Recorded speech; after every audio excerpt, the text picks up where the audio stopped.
Never ever back down when you're accused of being a racist. As a rule, you should always double down on it. Always double down. Always. And if you see someone else being accused of being a racist, you should ask yourself, what can I do to be more racist than that guy?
put on makeup.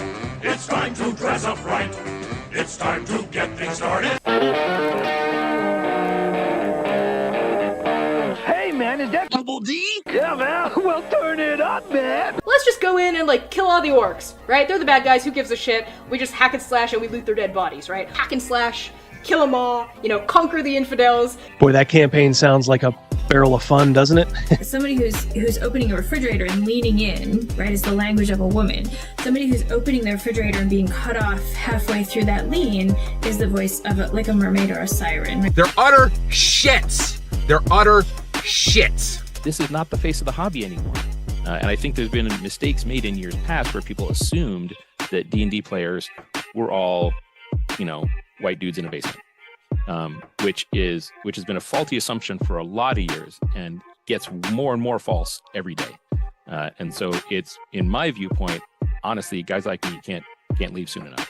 I just had to be born with empathy and a weakness for socialism and femboys. You gotta put a little hot sauce on the taco, you know what I mean? We want this dwarf to be the dwarfiest dwarf. Right. We want the elf to be the elfiest elf. And just the dashiest dash of Tabasco. Their voices need to carry across water. I'm a creative. It's a huge drain, right? Because fans can be off. When we got the descriptions, they were very adamant. They were like, try not to make it like a white blonde guy. Like, please. Like, we love him, but there's like 500 million of them. You say white lives matter, they don't. White lives don't matter because white lives aren't a thing. Lube for their rectal adventures. Lutherville, Marina Del Ex, Otisburg. Who's this monster? She's got her own place. Otisburg. It's a little bitty place. Otisburg. Okay, I just wipe it off. That's all. It's a little town. Okay. We'll do it live. Okay. No. We'll do it live. Fuck it. Do it live. I'll write it and we'll do it live. Fucking thing sucks. 5, 4, 3. Great, Sam. I've got a really big gorge here that I've got to traverse. Your mom has a big gorge. Did you cry? So much. I went into the house and my wife was like, "What's wrong?" And I just crawled onto her and sobbed. Oh my God. Well,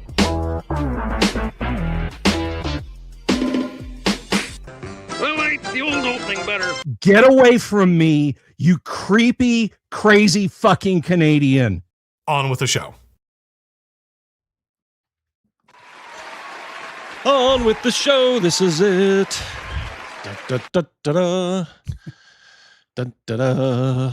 Ryan over on Rumble, I think. Good to see you, my friend. You're just going to start us off. You beat DB to the punch. DB, got to be a little quicker. It's a given quicker. LA law. Someone's always faster on the draw. That's Bob Seger. From Beverly Hills Cop. Yes. Condor, I know you read the chat. I have proof. Say hi, you duplicitous Canuck. Good interview with Grim Jim. Even if you're an unprincipled fool, the folly of men is truly the bitterest of dregs.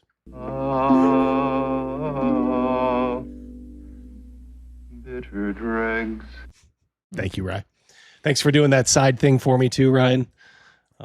Getting that ready to go. So much appreciated. Also, I was going to credit you if that's not cool or something you don't want to be. You're not going to hurt my feelings. Just let me know. DB, second place. It's okay. Second place. First loser. First loser. Yeah. Good to see you, DB. Hey, dog brothers, sword sisters. Hope you're all doing well. Listening while painting. Now, entertain me. Are you not entertained? Are you not entertained? Very good. I am not alone. Shut up, Wesley. Shut up, Wesley. You know who's here? Son won't fail. He's everywhere.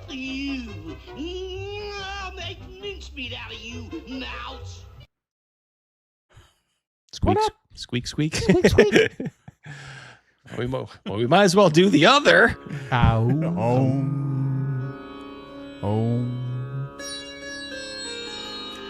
It's a sound of the universe is saying to you right now. He's over there getting gruntled. There's disgruntled. He's getting fully gruntled. Brian, hey, good to see you, brother. $10, New Zealand. Sitting here. I got something for him, but it's coming at the end. All right, you got it sitting here, looking like a pirate. listening rather than watching. Oh, first cataract operation done yesterday, and the eye is sore. Ouch. Aging sucks. I'm probably there, right there behind you. They said I have developing cataract, but not enough for surgery yet. Aging sucks, but hooray for modern medicine, indeed. In fact, I think you can talk to Shark. I think Shark had cataract surgery recently, too. Next one in 4 weeks. Now... He wants a double deuce. All right, we got it. Entertain me! Are you not entertained? Are you not entertained? Well, Brian, best of luck in your speedy recovery. And it's a shame you can't see today because Double D's topless. That's right, yeah. Why don't you put up Saint Sumerians there? He has a member chat. The right there. Hail to the Ogre Fellowship. Right there. Whoop, nope, just past it. Nope. Right there at the bottom. Yeah, there you go. We'll keep an eye out for those. Saint Sumerian, thank you so much for being a member for, looks like 12 months. Is that 12 months a year? Wow. Thank you so much. It's weird. I mean, I'm happy you pointed that out. We were going in order. Boom. Long love, Rogan. Ah, yes, indeed. Instead of long live, long love. Long love. Oh, I'm Twitter-pated. Rogan and Crazy Mouse. Yep. Thank you, Saint Sumerian. Hail to the Fellowship. Just remember, ogres. Indeed. A pick druid. Underleaf. That's a... Yep. We're going to get to the poll in just one second. Yes, indeed. All right. That's right. Rogan, love you long time. I'm smooth and easy, just like somebody's mom. All right. Are we caught up? Do we have all the supers? We are, my good man. All right. Yep. Okay, good. We're going to take a quick trip before we get into the show proper. Thank you, Shellback, for being a defender. You the man. I told Rogan what you said earlier about getting the shirt. He was very delighted. I think he got your email, so... No, wait, that wasn't you. That's Blue Druid. Blue Druid. Yes, I'm sorry. My mistake. Good laugh. I'm getting you guys all mixed up. Oops, there we go. Antonio, $10 got a $30 an hour rate. Holy shit. Whoa. What are you, in the mafia? I can now quit my second job and spend 20 to 30 hours a week making VTT software and hopefully eventually get a little bit of cash doing so. If you have a site or something, Antonio, just have Toby put it in the chat, and we'll be happy to pimp it out. I know you are the VTT guy. Antonio has all of your VTT needs. We got something for him, too, and this is what he said in his interview. If you're good at something, never do it for free. Oh, yeah. Hell yeah. I dropped that in an interview before. I worked at a law firm in town here, and we had yearly reviews, and my review was done by someone that's very similar in age to myself, and I quoted that. Yeah. Why do you think you deserve a raise? And that's exactly what I said. Good at something, never do it for free. Official D&D here. Roll for replay. Watch the full Dungeon Masters one-shot from Gen Con, now on YouTube. We'll have to watch this at some point. I don't think we'll get to it today. This is, of course, your typical D&D group. 3 women, 2 black men, and 1 white guy. The cuck. Where do you see 3 women? I got 2. That's a dude, isn't it? No, that's a... You think that's the DM, isn't it? Yeah, that's the DM. He's talking about the one sandwich between getting a... She's like the Oreo sandwich between the 2 brothers there. That is a woman. Really? Yeah. Do you think she was a troon or something? I honestly did. I thought that was a dude dressed up as a girl. Yeah, thank you. I'm not crazy. It's a man, baby. We got Arnicon coming. I'll be there. Minneapolis, Minnesota. Will you be wearing a shirt? Or are you going topless for that too? Speaking of shirts. Bust it out. Whoa. Hello. Oh, yes. Got my DM James shirt. I saw that. I was going to ask about that. The sharp shirt. That was from him. That was from him, too. Thank you, James. Much appreciated, brother. Yeah, I will be at Articon. I'm boning up on my Somali. In case I get a gun put in my ribs or something, I'll I guess Hey, I'll Irish. know how to. Look at me. Look at me, Irish. I'm the captain now. Look at me. Look Hey, at me. everybody. I'm making a movie with the Forrest Gump guy. That's what he said famously on like Jay Leno or Conan or something like that. RPG Pundit is in the chat, or at least he was. Hope he's still there. I saw this tweet from him. By the way, I'll be taking a little vacation, a 6-day, roughly 2-hour vacation from Twitter. So you may not see me there. That's okay though. Nice little detox. That's actually always good. A loot box. Thank you, Perlonis. Very close to Eric Perlonis. Very near and dear to our hearts. Yes. Yeah, RPG Pundit caught this. I thought I'd seen all the horrible woke garbage art in 5.5, but somehow I managed to overlook Jamiqua, the obese lesbian. Yes, black beat poetry, Muslim bard here. Yes, I don't think we missed her. I just don't think we gave her the proper, like when we were going through all the terrible art in, I think this might have been in the player's handbook. I do remember covering this, and just the problem is it was just like a fire hose of stuff. So she just kind of got lost in the shuffle, so to speak. But yeah, it is kind of interesting and sobering to note that, yeah, this thing appeared in the D&D player's handbook. Is there a chance that that's Aunt Jemima? Kind of looks like it. I'm going to say it. Everyone's thinking it. I'm going to say it. They all look alike. No. Oh, my goodness gracious. Sorry. I like that you're doubling down on the racism. My like- young Padawan. It looks like Aunt Jemima. I'm sorry. You got another It does. loot box. Oh, another loot box. Man, you guys are giving me all kinds of loot. Thank you. I will spend this imaginary loot. What's a vagina? It's the box a penis comes in. Yeah, this is really, really awful. Thanks for bringing up a bad memory there, Pundit. Thought I had scrubbed this from my mind, but oof. You guys ready to take a trip down memory lane? Oh, let's do it. Yeah. Hang on to your inner tube. Oh, man. Oh, wow. Rapids over the jumps and bumps into the pool below. Become a race car driver as you get behind the wheel of Funtown's Grand Prix go-karts. Race your friends through the curves and down the straightaways. Test your skill with a round of miniature golf on Funtown's tricky course and discover all the fun you can have at Funtown. You'll love the double dip special at Funtown. 2 great water What times? rides, 1 low price. All the fun's at Funtown, 6th and Peninsula Drive, Erie. The weird part is there's a full-blown amusement park 2 blocks away from there. Right. Oh, a very famous one. Yeah. So, and people still are just like, man, Funtown's awesome. yeah, I know. It's literally like the cheesesteak thing in Philly, the 2 across the street. Yeah. Yep. To be fair, even though Waldemere is the big one, it wasn't quite as big back then. It was as it is now. It still was pretty big, comparatively. Go-karts.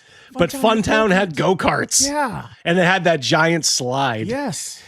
Only if, the only one of you that would understand this is Overkill Joe. I don't know if Joe is in the chat right now, but I haven't seen him yet. He would understand. R.I.P. Funtown. That is no longer there. That is just in part of a church property now. That's just grass. Another place has go-karts now way up on Upper Peach. I don't even know what it's called, but it used to be Family First. Oh, yeah, yeah. They have bumper boats there, too. Oh, nice. Yeah, Class Action Park. I did see that documentary on that new... Have you guys ever seen that? There's a little documentary about an amusement park in New Jersey that just had so many violations and shit like that. People getting really seriously hurt. Speaking of violations, our city might not have Kentucky Fried Chicken anymore. Oh, no. They're all in a heap of trouble, and it's the same owner for all of them. Oh, they were getting shut down for food safety violations. Well, I'm glad I don't eat there.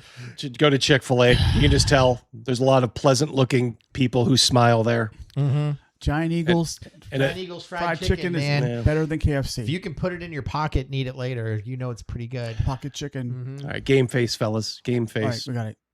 New D&D 5.5. DM screen. Huh? How does that art look? Comical. Yeah.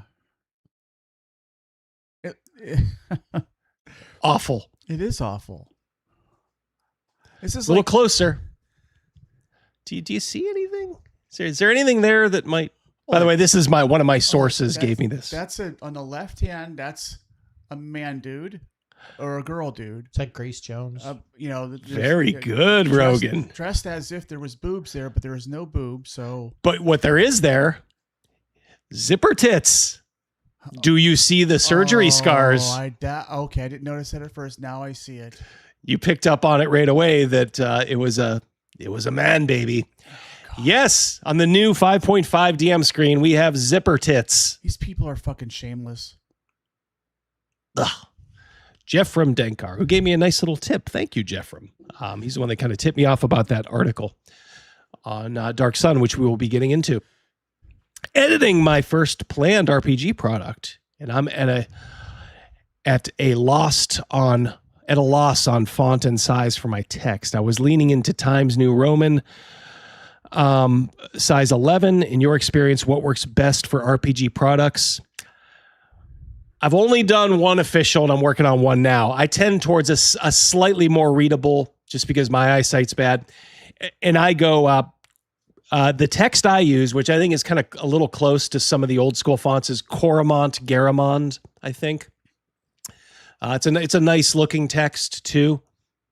You can judge that for yourself. And I'm not saying to use it. I'm just saying that's kind of what I used. It's what I used for the Warrior-Poet.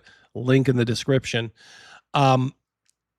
But yeah, as far as font size, just honestly, just print out a sample size and see what it looks like. Some of those old D&D modules had incredibly small text, and sometimes I can't even read them now. I have to be in really good light, these old eyes and such. So I tend towards not. There's things we can copy from the old school, and there's things we can kind of improve on from a layout point of view. And I think, making the text a little bit bigger is not a sin at all. So I got something from Jeff from though. Yeah, please do. Now off to your next events you go, and may the days of Laurelin be long, with the nights of Shadowmoor be longer. It's an underutilized one. You need it in small doses though. You can't. It's one you can't do every week. Shot. Yeah, that one's still caught in the throat. Definitely keep it in the rotation. I like that little fruit. I like that little fruit. He's a little tutti frutti, if you know what I mean. Tony Soprano might say. Hungar for 5. That is the word. Secretary of State. Brought to you by Carl's Jr. Why do you keep saying that? Because they pay me every time I do. The worst art I've ever seen for D&D. It's not brought to you by Carl's Jr. Thank you very much, buddy. Good to see you here. Tell your brother I have his shirt on. Pundit says Comic Sans. I think that was a bit of a joke. I don't know how much layout Pundit actually does. I think Chris Miller does that for him. Yeah, that would be. We don't know if Chris will be here tonight, but that's actually a really good question for Chris. Yeah. And by the way, in the near future, I'm planning on having Pundit and Chris on. They've got something cooking. I do believe a new sci-fi game. So that'll be coming in the coming weeks. We will have them on for again, as they say in the Mafia, a sit down. LJ Costanza, 5. Gotta love my home state of New Jersey. Come for the amusements. Leave in traction. Yes. Talking about the class action park. I gotta rewatch that. That was a pretty fascinating documentary about that amusement park. What was it called again? I know that was the name everybody gave it, but it had an official name. Badger for 5. I've seen more mature and professionally drawn murals at preschool. Yes. I'd love to be a paladin at that table and put the idolater to the sword. Well done, Badger. Well done. Yeah, this is garbage art. Not even that, all right, so let's just forget about zipper tits. Well, hold on one second. That left hand from zipper tits is jacked. Look at that. Those are man fingers, baby. They're like I mean, we're talking about zipper tits on the waist Right. there, right? Right. Like those spaces in between. What is that? Is he like a Vulcan or something? That looks like the top one looks like a toe. Yeah. It looks like the imaginary guy in that movie, the Machinist. If any of you guys ever saw that, that's a deep cut. Christian Bale, but there was this imaginary guy, and like he had for his thumbs, he had like toes, and that's what I'm kind of getting here too. Yeah, just revolting and very amateurish. Like this is legit bad art.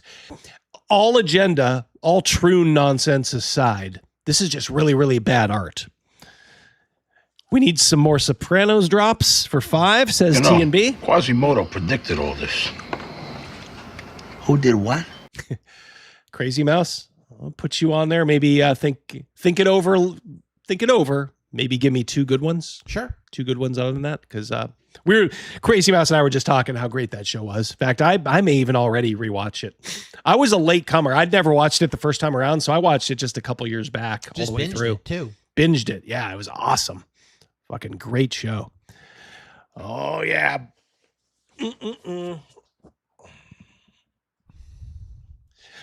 That's my nigga James.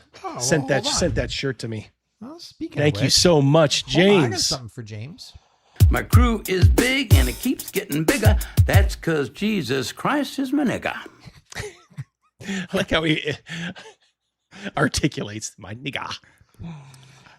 It's like he had to make sure. I'm saying the A. Yeah, those thumbs are fucking jacked. Or I mean fingers. And they do look like thumbs. Oh, you got your double, guys. Let's whip it out. All right. Yeah, we're all we got a circle jerk going. Thank you, buddy. Thank you. Hope you are enjoying that shirt. I know I'm enjoying my shirt from James. Hey there, OGG. When you zoom out, it just reminds me of, in a poor way, of Egyptian hieroglyphics. It's just flat. You know, that's a very good analogy. It reminded me of, you know what I thought of? I thought of the movie The Fifth Element, when they were like those monsters at the beginning that came to Earth. They walked real weird. That's what it reminded me of. Luke Perry was in that scene. Oh yeah. He was the assistant, right? Yeah, just looks like that. So the person on the right hand side, is that a Jack Tabaski, whatever the frick they're called? Is this a new character? Is it a new class? It's got to be a orc, right? Half orc with hair. I don't know. Looks like a cat person. Well, do you know what else is weird in that picture? Can you go back? That person right there. Remember Scooter from freaking the Muppets? Yes. Like, just throw some glasses on there, and that just looks like Scooter. Yeah. It's a goblin. You can tell, like. So that's a player character, a class you can play? Oh, yeah. A goblin? Yeah, and there's a little. I mean, I guess it's a dwarf, but somehow they made the dwarf end up looking like a midget. Like a legit midget. Right here? Yeah. With the black That's beard. a dwarf? Well, it's got to be, right? I mean, but they didn't give it any of the dwarf proportions because the artist is so fucking terrible. So they didn't like widen everything. You know how like dwarves, you have to widen everything to kind of make them stand out and make them not look like a midget. Could the person with the hammer be a dwarf? Look at those hands. Those are dwarf hands. Those are big, maybe. muscular. So wait, is that a halfling then? Probably. Oh, maybe it's a halfling. I stand corrected. But the face does not look real halfling. No. You know, okay, it kind of looks. Yeah, Tyrion the dwarf. Yeah. I'm wondering, is it supposed to be a halfling or like a legit human midget? Now I'm starting to wonder. Totally fucked up from conception to execution. Yes. Yeah. Because, yeah. There's not one character here that looks appealing to me. Not one. No, there's no. There's like, well, if I'm seeing it right, the goblin in front there, he kind of looked as if he's smiling. Yeah, You he's know, got a shit eating. There's is there that much joy in combat? These guys look serious right here, but Yeah, you don't have. they're both debating their life choices, I think.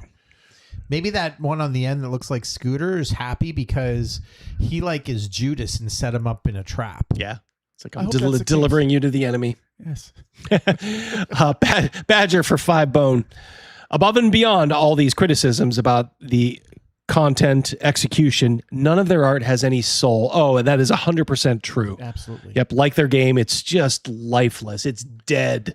Like this is fucking DOA, just dead. I'll tell you what else So it is. flat. It's just so fucking flat. It's off-putting.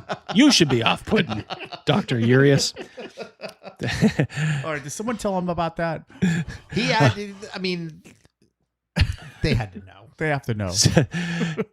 Cal, stop making fun of the halfling cannibals. You got it. Your name is Toby. Remember. Thank you, Toby. Yeah, this is just so flat, so soulless. Everything they do, they just keep making like a. So are the dragons wrong on their steps. team? I don't Like know. the red one and the gold one over there?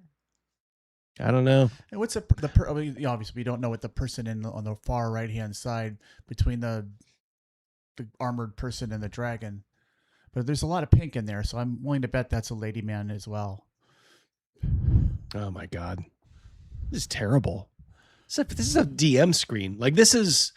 The players will look at this piece of art more than any other piece of art. Yes. I got news for you. If you're using one, when they're just kind of staring into the DM, guess what? They're going to have hours on this art. Hours.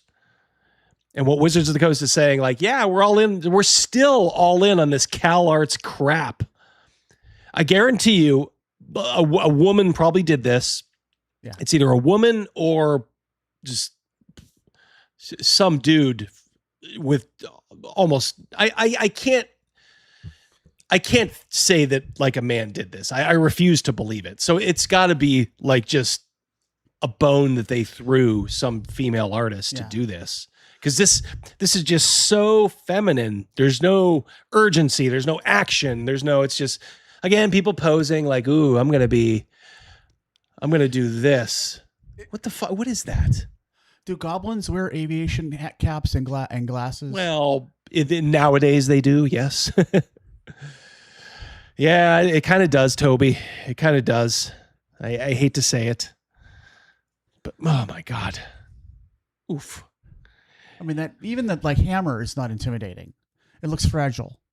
It looks like a Fabergé egg. Yes, I mean, there's nothing. There's like the worst, most dangerous thing on there is the look on the tabaxi. I'm not going to call it an orc. Oof. Terrible. Terrible. This is what they want. Oh, it is. It is. All right, let's get into the Dark Sun. If you didn't see the video, we're going to reset everything, give you guys a chance to sound off too. So this came out either a couple days ago, maybe yesterday or 2 days ago. Now remember, people were talking about Dark Sun. Is it going to suck? A lot of people. Hold on 1 second, buddy. Yeah. Read this because this is about the last thing, and then we can put them on hold Very for a good. little bit. Thank you. Yep. Saint Sumerian for 5. It's what postmodernism, cultural Marxism does to establish brands and franchises. Yep. Ugly, vile, and pathetic. There's a very good video you guys can watch later on. It's from the channel called The Second Story. Hillary Lane is her name. She's the kind of cute little redhead with like just a bob haircut. Really good channel. Really good thoughts from her. And her latest video is about the destruction of beauty and basically how it is sort of the communist ideal to destroy beauty. She can say it far better than I can. But basically what it comes down to is like, look, when the world is as ugly as you are, and if you're a communist at heart, there's something sick inside you, there's something black in your soul. You want the world to burn. You want everything to be miserable around you. You really don't care because, I mean, you're not vested in it. You have nothing going on in your life. So they adore these communists. They adore ugliness everywhere. And that's what you get from these cultural Marxists over at Wizards of the Coast. They want to ugly everything. There's no more beauty in their world.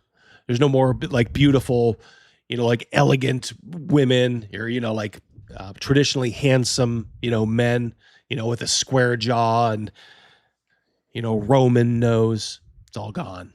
All gone.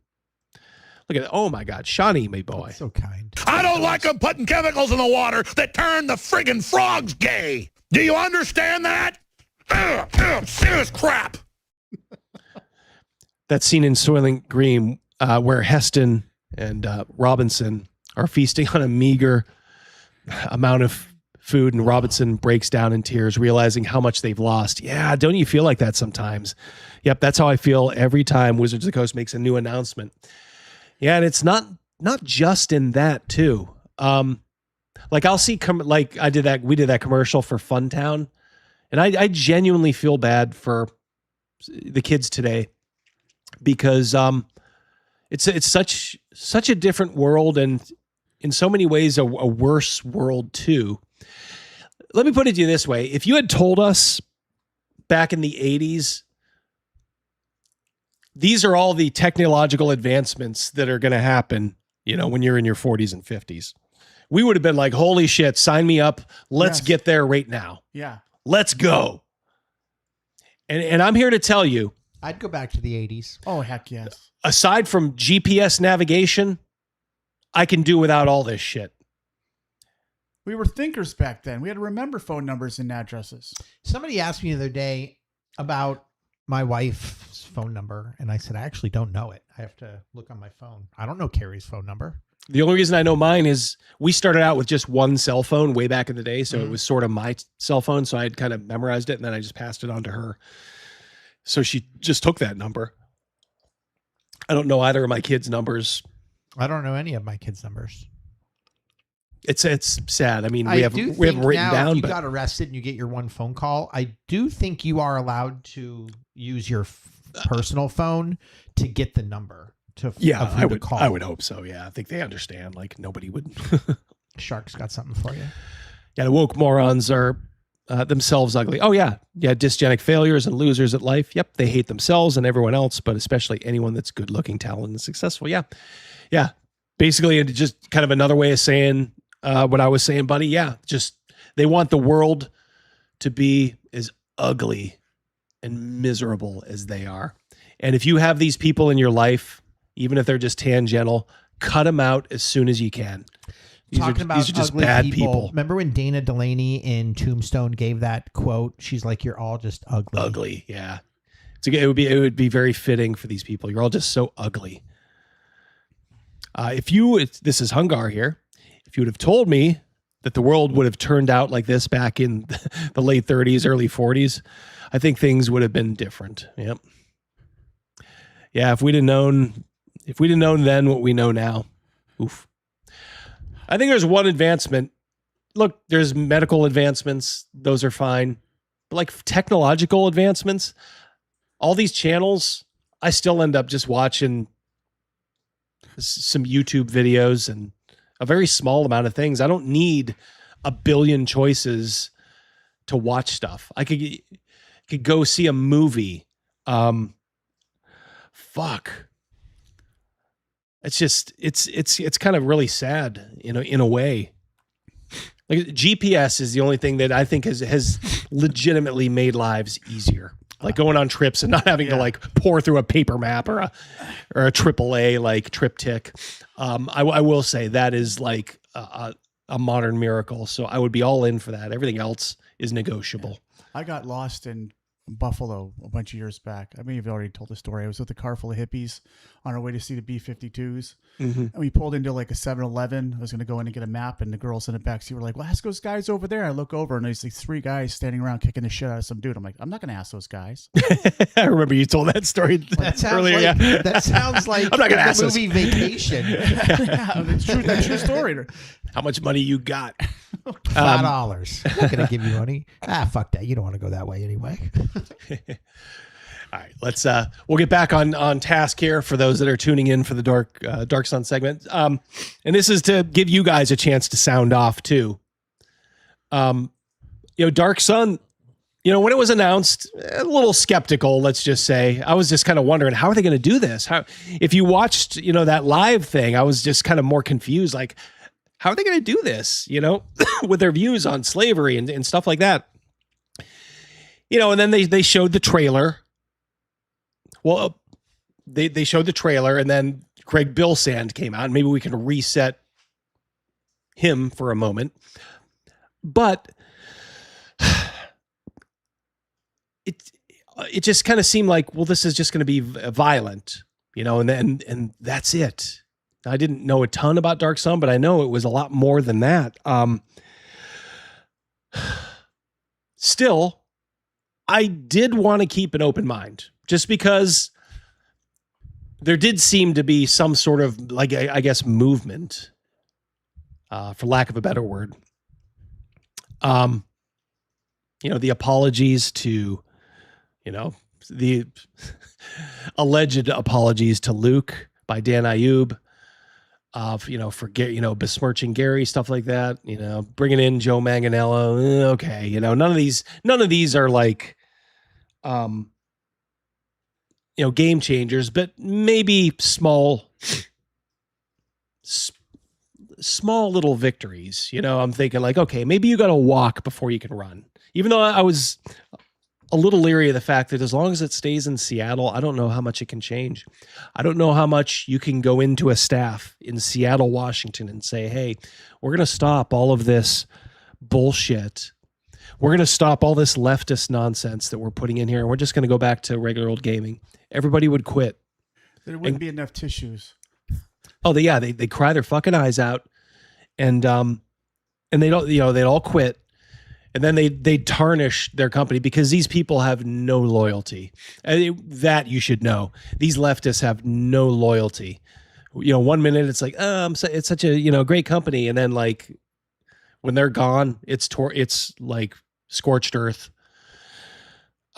But still, I was like, all right, I'll keep a very, very small. And I think it ended up being like 1%. I'm like, all right, but 1%, just so people can't say I'm a curmudgeon, and I just reflexively hate everything Wizards of the Coast. Well, it just proves we should, because they are such duplicitous snakes, such snakes up there in Renton, Washington.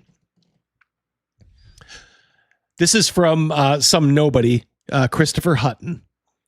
Fighting oppression in new ways, D&D's designers on adapting Dark Sun to modern times. I read that and I'm like, oh shit, it's over. It's fucking over. Yeah. Modern time. Anytime you hear like modern times, today we're taking a look at Dark Sun, setting the D&D hopes to update and launch as a major product the start of 2027. It's been around for a long time, been requested by fans for a while. As I said in my video, I don't know how many old school fans were really requesting this after they saw what Wizards of the Coast did to Spelljammer. Brian Smaller, $2. GPS, hell no. Hexcrawl, I like that. Yeah. Thank you, Brian. I don't think very many Dark Sun fans from second edition days, I think they had everything they needed.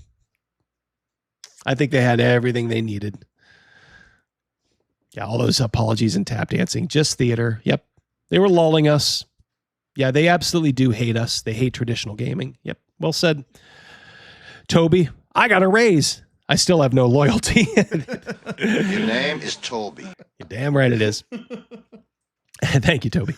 LJ for $10. What we got for him? Let's find out here. Oh, I like this one. God, that had to hurt. Get the hell out of here. Just feels like a disingenuous attempt at a cash grab. Oh, that's exactly what it is. Now that the blinders have been lifted, towards longer term fans to make up for a lack of growth in their profits. Yeah. What have they missed? They got Spelljammer. They got Dragonlance. They may have Dragonlance twice. Everybody just seems to have memory hold that they already did a Dragonlance reboot, and I guess now they're doing another one, maybe? And they did Planescape, and now they're doing Dark Sun.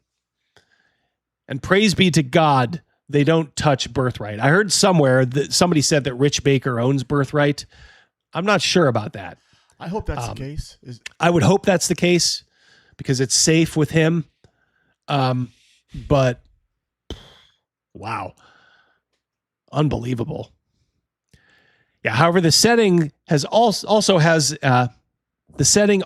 an equal amount of controversial lore that features slavery, genocide, torture, and a lot of other dark topics. Yeah, places the D&D team in a unique place to try and capture its unique aesthetics. And that tells you right there. The first thing on their mind is just the aesthetics, not what's going on underneath. It's just, it's violent and sort of red, everything's sort of blasted orange and red. Yeah, it's cool. They have a thimble full of understanding of what made these old settings good. Yeah. They're worried about the optics and not the content. Yeah. They're just, I think maybe Shark just said it's a cheap cash grab. That's all it is. It's just a cheap cash grab. Cliff for 10. The age of WotC has been declared dead, and not by me. I see people doing that. I'm like, I don't know where you are, buddy, but they're. If you're seeing them retreating, they're just waiting. Yeah, but I see no evidence of it. Yep. Same employees and enablers are still working to destroy numerous IPs. It's a cult that'll never be broken until we don't spend. Yep. Don't spend another dime on these people. I used to tell you, like, it's up to you. Now I'm begging you, don't spend a fucking dime. And you're right about the woke thing, too. When Trump got reelected, my company, who's fairly woke for a Fortune 500 company, you know what they did is they said, we're getting rid of our Department of Diversity and Inclusion. And everybody's like, oh, shit, I guess things are changing. Donald T's back in the Oval Office. Hell yeah. And then it's like 2 days later, we're opening up the something and understanding, just all they did was change the name. Same shit, same people, different name. And that's just so they don't get dragged up if somebody was doing some sort of a culling of like DEI from a government perspective. I got something for you. Same shit. What the hell you need ball bearings for? Oh, come on, guys. It's all ball bearings nowadays. It's all ball bearings, Cliff. We got this. Thank you, and well said, too. Osiris, good to see you, brother. We got another one. Nothing has defeated the RPG, Nothing. the WotC RPG empire. Are you kidding? This Death Star is fully operational. Yeah. Would Mrs. D be walking out right now by any chance? She might be. Okay. Yeah, she might be. How many I need to read that. My apologies. Yeah, that's all right. Osiris, how many pages in the into the book will be dedicated to content warning triggers, et cetera, settings and lore warning? Yeah. Session zeros. Yeah, session zero. My guess is maybe they won't even fully get rid of slavery, but it'll just get like warned to death. Like there'll be so many of those like disclaimers and warnings. Do you really want to do this? Do you really want to do this? Slavery is a real life issue that has affected blah, blah. Of course, they'll never talk about modern day slavery in the Islamic world. Like literally there are slaves in Saudi Arabia. That's what human trafficking is. When they pretend to care about human trafficking, that's like a big part of it. It's just people getting shunted into slavery for these awful Arabs.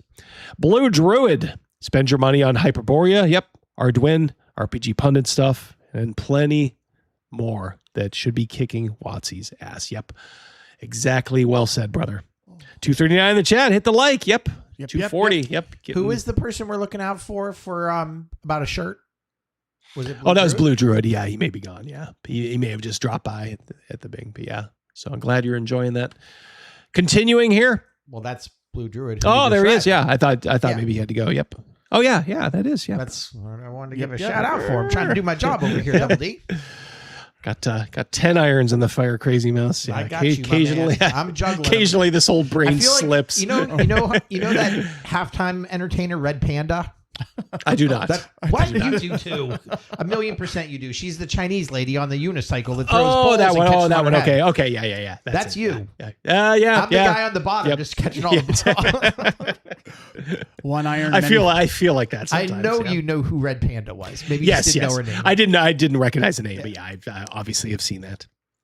James for 10. Hold on, I got something for that. You know, as she likes to say, you know, lanterns are lit, so are the tits. She's my cherry pie. Light those lanterns. $10, James. You ever see a hot chick walking down the sidewalk, but when you pass, you see it's a dude with a stash? I've never seen him from the front and thought that. There's been times where I've walked behind somebody, you know, with like long hair and like, you know, very thin, and I'm like, ooh, yeah, nice keister on that. And then you go up and you're like, oh my God, it's like, dude. I immediately like would have to go home and watch Rocky or something. You know, get something done. Brian's song. Yeah, that has happened probably a couple of times in my life. That's happened to me. Yeah. Hey, ladies, can I help you? Oh, sorry, man. Then there was the woman we saw at Gen Con who had the sweetest rear end we've ever seen. Oh my God. And she turned around and had she had a face out of Mad Magazine. as Gavin Morgan said, face that could stop a clock. But man, body that wouldn't quit. Ooh, gift. Flight of Fantasy. You have nice manners for a thief and a liar. Shawnee Me Boy, 5 memberships. Thank you, buddy. Thank you so much. There's the Lord 5 Oz, right in a row. Usually they're not right in a row, but they're right in a row right there. Get broken up. That is awesome. Boom, boom, boom, boom, boom, boom. Got him. Underleaf. Yep. Galveston, Mothership down. Congrats. And thank you so much, Sean. Very kind of you. Very kind of all of you. Yeah, Butterface. A Butterface. Oof. I'm still thinking about that. I'm slightly traumatized by it. I was like, man, who is this chick? It was hard not to look and like. It was like in the Three Stooges. I always said, like when they had the dance of the veils, and like, you know, they'd be dancing in front of Mo, Larry, and Curly, and then like the one would take down her veil and her teeth would be all fucked up. I'd be like, oh. I mean, that's how we felt. Her ass and her calves. Oh, holy moly! It was my God. amazing. Yeah, almost worth it. Yeah, Shadow Sun. Yep. Chubby Funster's doing his version of Shadowdark. Your mom's a butterface. Tell that to Matt Colville.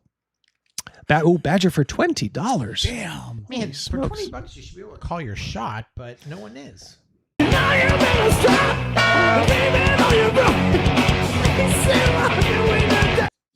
Crazy Mouse, very happy. Take care of it. Everybody's walking a dangerous line with Wizards of the Coast. It's a very chickens for KFC effort. Yes. Yeah. If and when his religious nature comes into light to the powers that be, he'll most certainly find himself on the outside looking in. I don't know if he has it in him. You know, it's kind of like Darth Vader in Return of the Jedi. It was such a hurdle to overcome to finally listen to Luke. I got a feeling that, like, for Scott, that's sort of what we're dealing with him. He's a true believer, regardless of what they say. Oh my God. Yeah, he's just, it's incredible. I have a Darth Vader story. Remember, I think you remember this, Double D. KG Mouse watched the movies out of order. Oh, yeah. And she saw the end of Return of the Jedi. And when the Emperor was zapping Luke and Darth Vader picked him up and threw him over, and she's like, that Darth Vader, he's a nice guy. Good guy, yeah. She might have been. And she had to go all the way back. Yeah. All the way back to when he was lighting up children. Patrick, good to see you, brother. I'll make sure that my game has a sensitivity reader so that I may double down on what triggers the reader. Yes, very good. Can I tell Patrick real about quick my dream? Go ahead. Patrick, you made my dream the other day, even though we've never met except here on the Googles. And when we met, I said, hey, Patrick, have you ever heard of Up Dog? And you said, what's up, dog? And I said, nothing. What's up with you? Gotcha. That was Gotcha. it. You actually made my dream. That's a true story. I've had a couple of dreams about divers, all just kind of very banal, very nice, but very banal. So Patrick, what's up, dog? All right, so going back here, it places the D&D team in a unique place to try and capture its unique aesthetics while also balancing how it's thinking about the bits of lore that may not match modern sensibilities. That's the nail in the coffin there. That this guy is talking about this in the interview shows you that there was no pushback. And as we'll see, there wasn't. TTRPG Insider spoke with Greg Bilsand and Mackenzie DeArmas about the new book series. Let's reset Greg Bilsand again.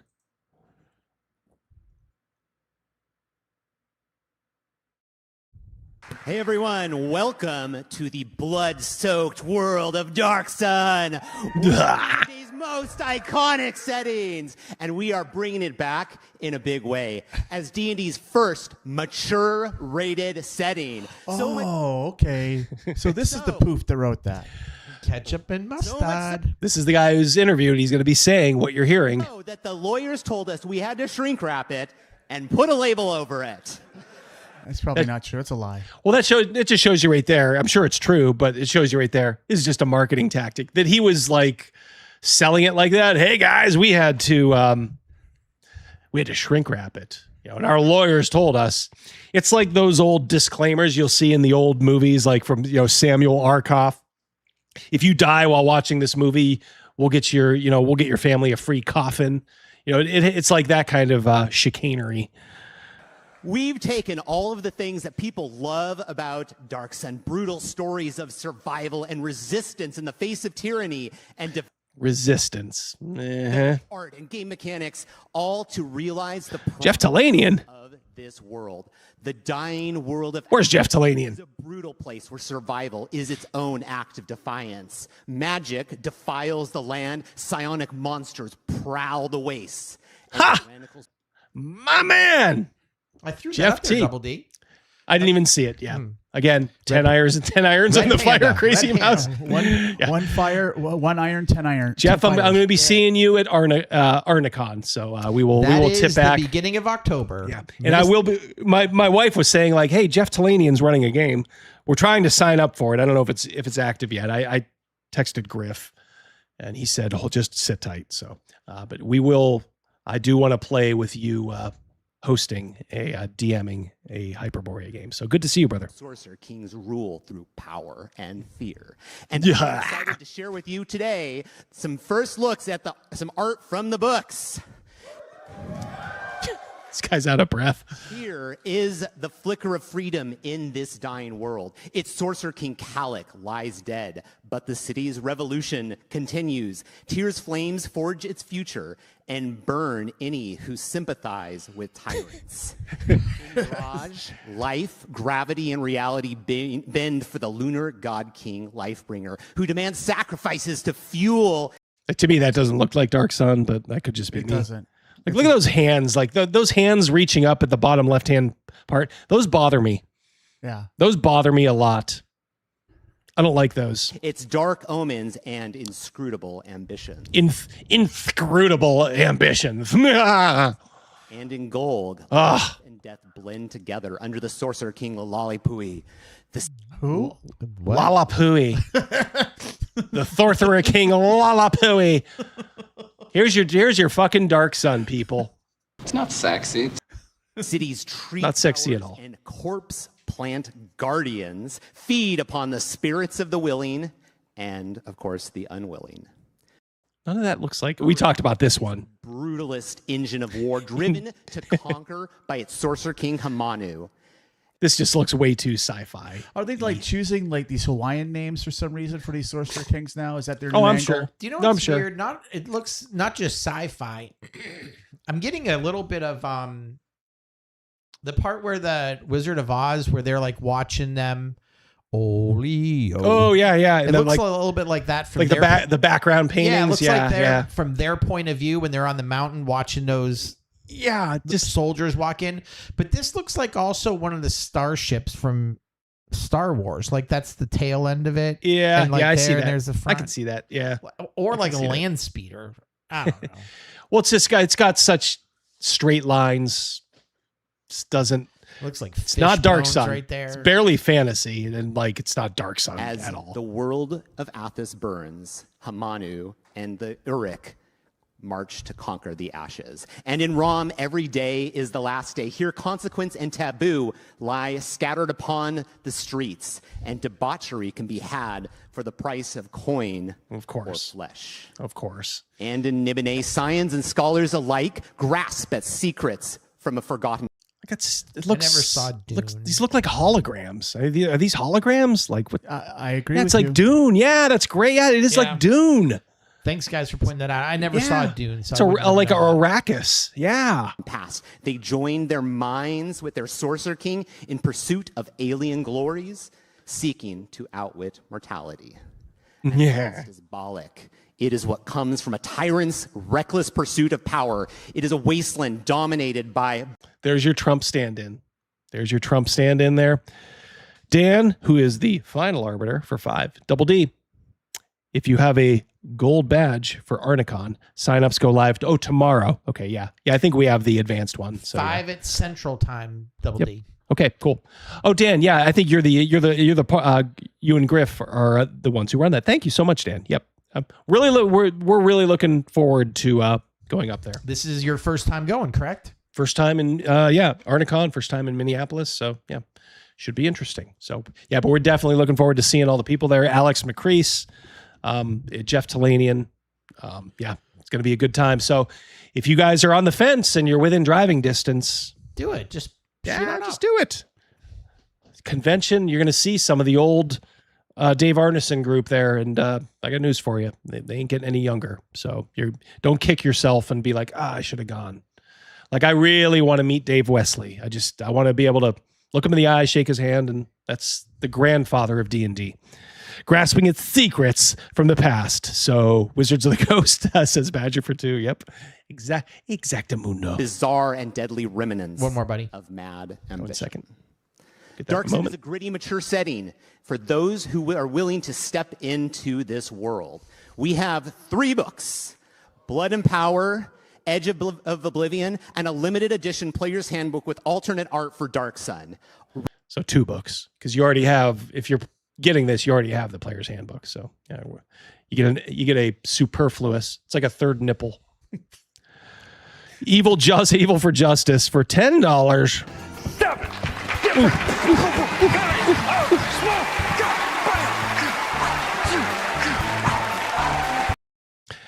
I knew this would happen. Hate it. I will never go to a no Sorcerer King rally. Yeah. There you go. Yeah. I didn't even think about that. Didn't contemplate that. Yeah. No Sorcerer Kings. They'll have them in there. You know they're going to have them in there. Patrick, sorry, Double D, had to switch to Rumble because I'm getting censored on YouTube. Yeah, they do it. I get censored on X now. Murdered 4 characters. Ooh, nice. Oh, Zambali. Yeah, I have that one. I have that adventure. I had to ask Jeff how to pronounce it. He had to tell me like 3 times. Doggo for 5. This looks more like a mix of Sigil and Star Wars with a splash of Dune. Yep. That's probably a good mix there. Yeah, that's probably right on. This is how I imagine the Hyperion novels to look like. Yeah, where's the Shrike? Representing over Thank you very much. pages of content. Get that in a moment here. In 2027 in the season of survival.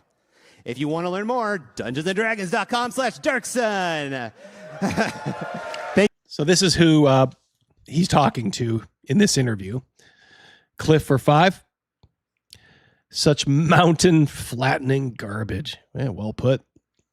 I'm so Donzel washing done with Wizards of the Coast, making me earn that one.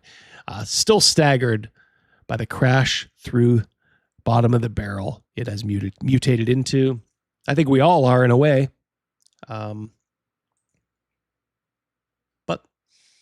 the good thing is, just think about this.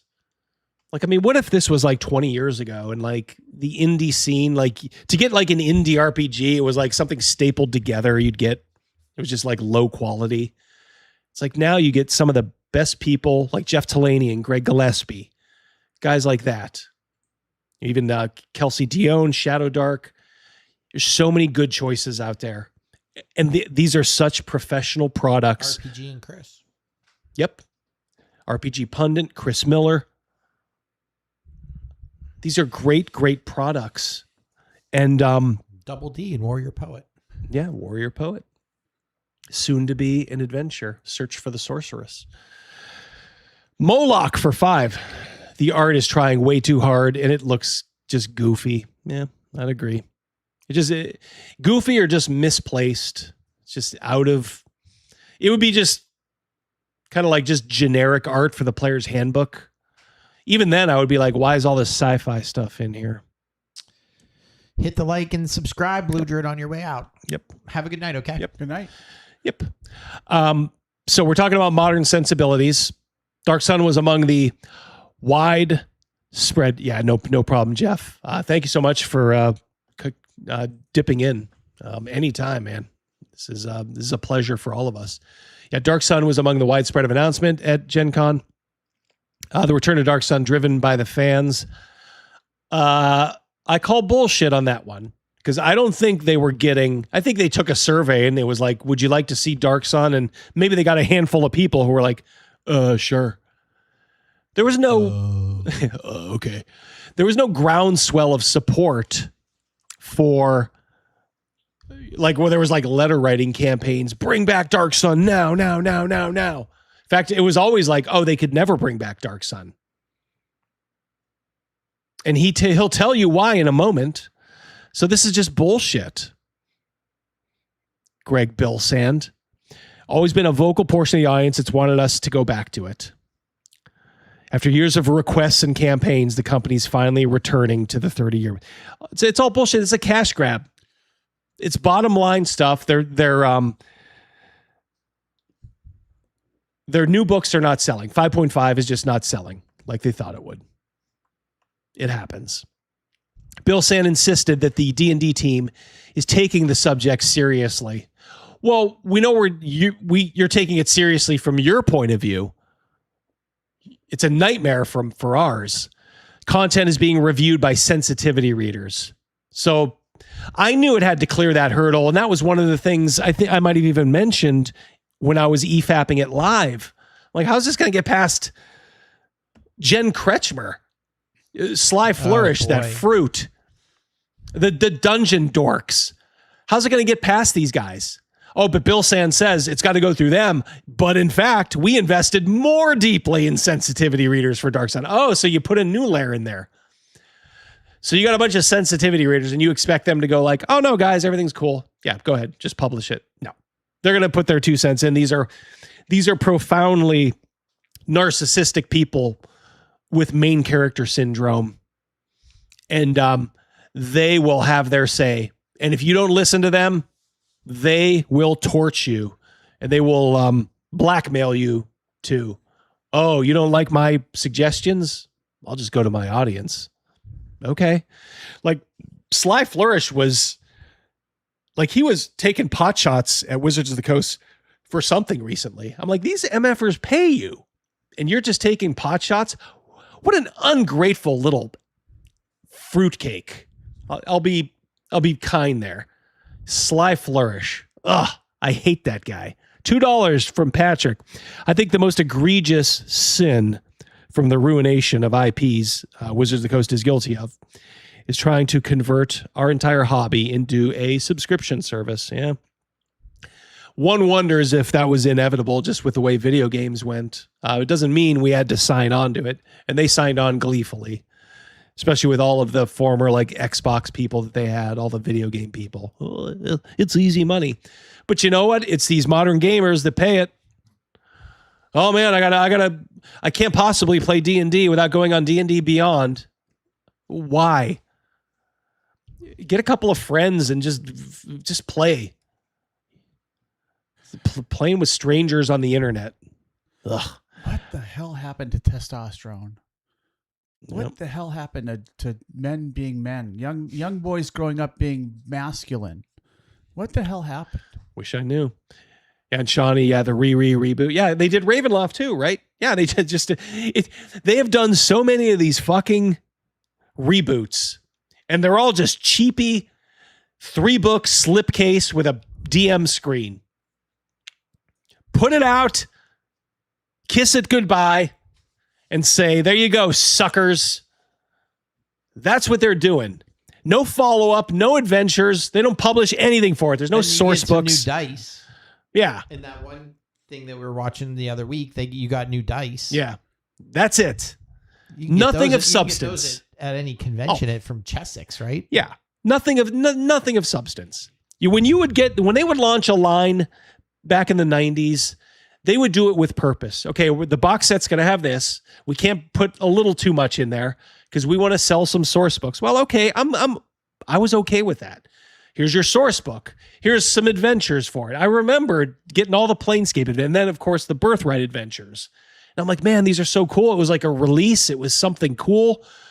Now it's like, no, we're just going to give you lay slop all at once.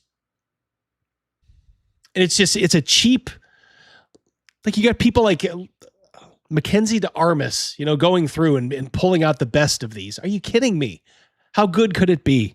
Ugh. It's like, and then you're stuck with this it looks great on a bookshelf. Oh man, I bet you Sly Flourish has like, all 6 of these or however many of these pieces of shit that they pumped out. Oh, they look great on a bookshelf, man. I got my Spelljammer. I got my Planescape, which had the Antifa faction in it, legit written into it. Garbage, hot garbage. Badger for 5. What Double D just said about price and subscriptions is why I'm so fucking amazed that the modern audience doesn't play something a little bit more wallet friendly. Yeah. I mean, some people consider it a cheap option, I guess. Hashtag scratchers. Right now, he wants Yeah, scratchers. Yeah. I don't know. Look, a lot of young people, I think some of them spend their money a little foolishly, and that's not just me being a old fuddy-duddy. Yeah, it's like, I don't mind if, you're getting an $8 cup of coffee every day, but don't go home and bitch that you can't barely make rent. Right. And then you've got, exactly. Yeah. And then then you find out you got 6 subscription services that you barely watch. Oh yeah. I watched Netflix once last month. Okay. Well, there's $15 a month. So yeah, I think a lot of it is cultural right now. Just people, it's the death by 1,000 cuts. It's the old them taking your income tax out.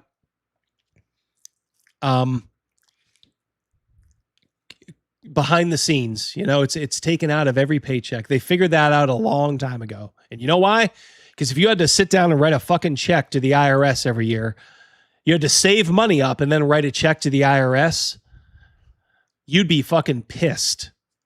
Those of you that work, and I know everybody in this chat either works or has worked, except for the ones that win all the scratchers. Yeah, except for you scratcher winners. Jealous. Yeah, so it's this little like out of sight, out of mind. We'll just take a little bit each check. You just get used to it. You'll just get used to it, man. It's the frog in water, and that's how it is with a lot of these services. So yeah, I hate to say it, it's smart. If you were looking to bilk people out of money, that's how I'd do it. Because they haven't figured it out yet. They will eventually. There'll be a sea change, and people will be like, "Fuck, Where's all the money?" That's as good as money, sir. Mm-hmm. Those are IOUs. They're IOUs. Yeah, so they're bringing in more sensitivity readers, which just means, all right, anything that made Dark Sun unique and different back in the day is going to be completely watered down or yanked. He also reinforced that the grittiness of the setting will still exist, but it won't rely on narratives of mass slavery. You don't have to have slavery in a setting in order for it to be oppressive, Bill Sand emphasized. There's other forms of oppression out there, Yeah. Oh, thanks, Greg. Oh, this guy. Well, where's his list at? I'd like to read his list. I think you gotta, you actually have to buy the book to see his list. I don't think he's. Oh, here's one they do. He gave an example of Uric. They need to pay. A city in Dark Sun that controls one of the leading armies in the region. That's because the leadership regularly presses people into military service. This comes straight from modern day because they think Trump's going to bring back the draft. So they got to scare people. So easily identifiable as a modern day talking point, or convince the poor to give up their freedom for a chance to survive, which I think is just hilariously ironic.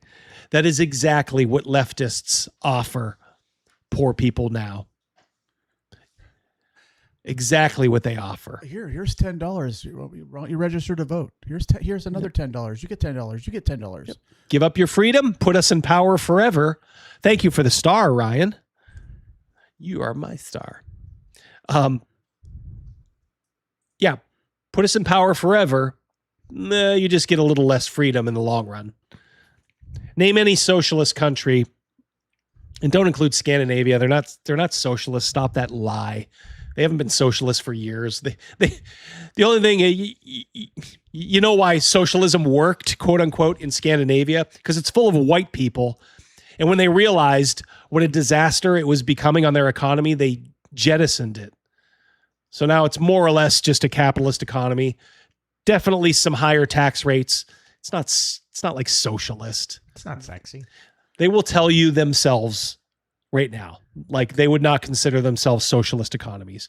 Socialist economies are like Venezuela, Cuba. Well, Cuba is full-blown communist, but Venezuela, shithole, utter shithole. You want to live around dirty people, around a bunch of garbage? Just vote in socialism. It'll be coming. I already see it in our town. Bunch of fucking garbage everywhere. I sent a picture, I believe. I know to Double D, but I thought it was in the group chat of the garbage at that CVS on the Lower East Side. Yep. It's like no one picked up emptied the garbage can, without exaggerating, in like 4 days. So what everyone just did was just kept throwing all their shit on the floor around it. And that's the entrance to a business. Yep. They don't care. It's these, you bring in these third world people. They don't fucking care. Evil for justice. Yeah. Not slaves, the prisoners with jobs. Yep. Moloch 92. We don't have slavery in our game. Just press gang conscripts. Yeah.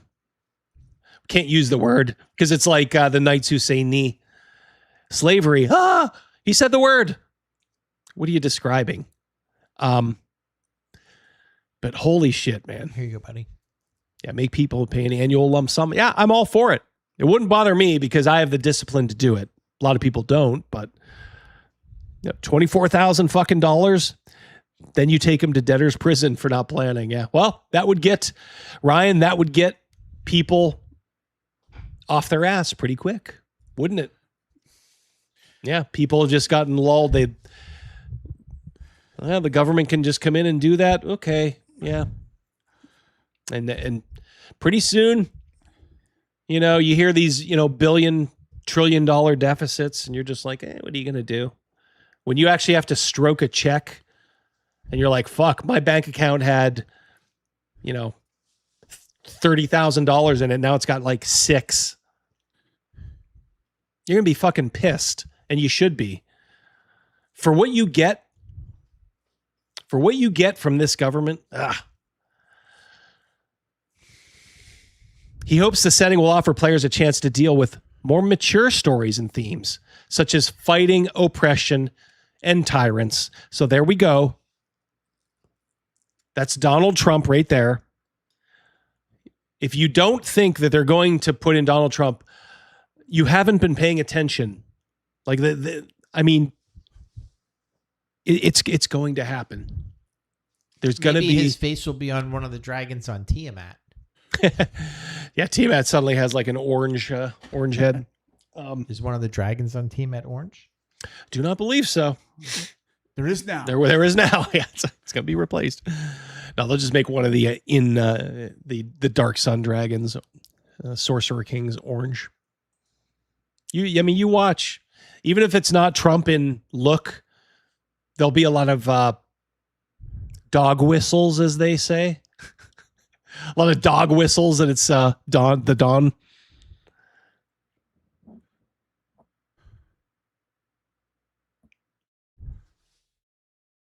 These are some of the comments I was getting on my video.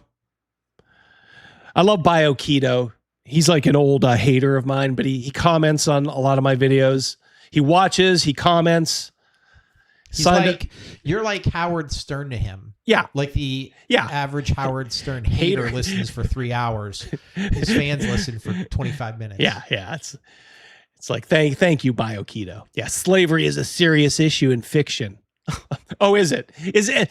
Let me just pull back here. Is anything a serious issue in fiction by virtue of the fact that it's, well, fucking fiction? Lance, Retard. switch over to Rumble. That could fix that problem. Yeah. Guys, all I can say is you better have a backup account on Rumble, because if you think they're going to keep a guy like me on YouTube like forever, it's not going to happen. It's one day you're going to come here and I'm going to be gone. And then you're just going to be like, oh, I'll just go over to Rumble.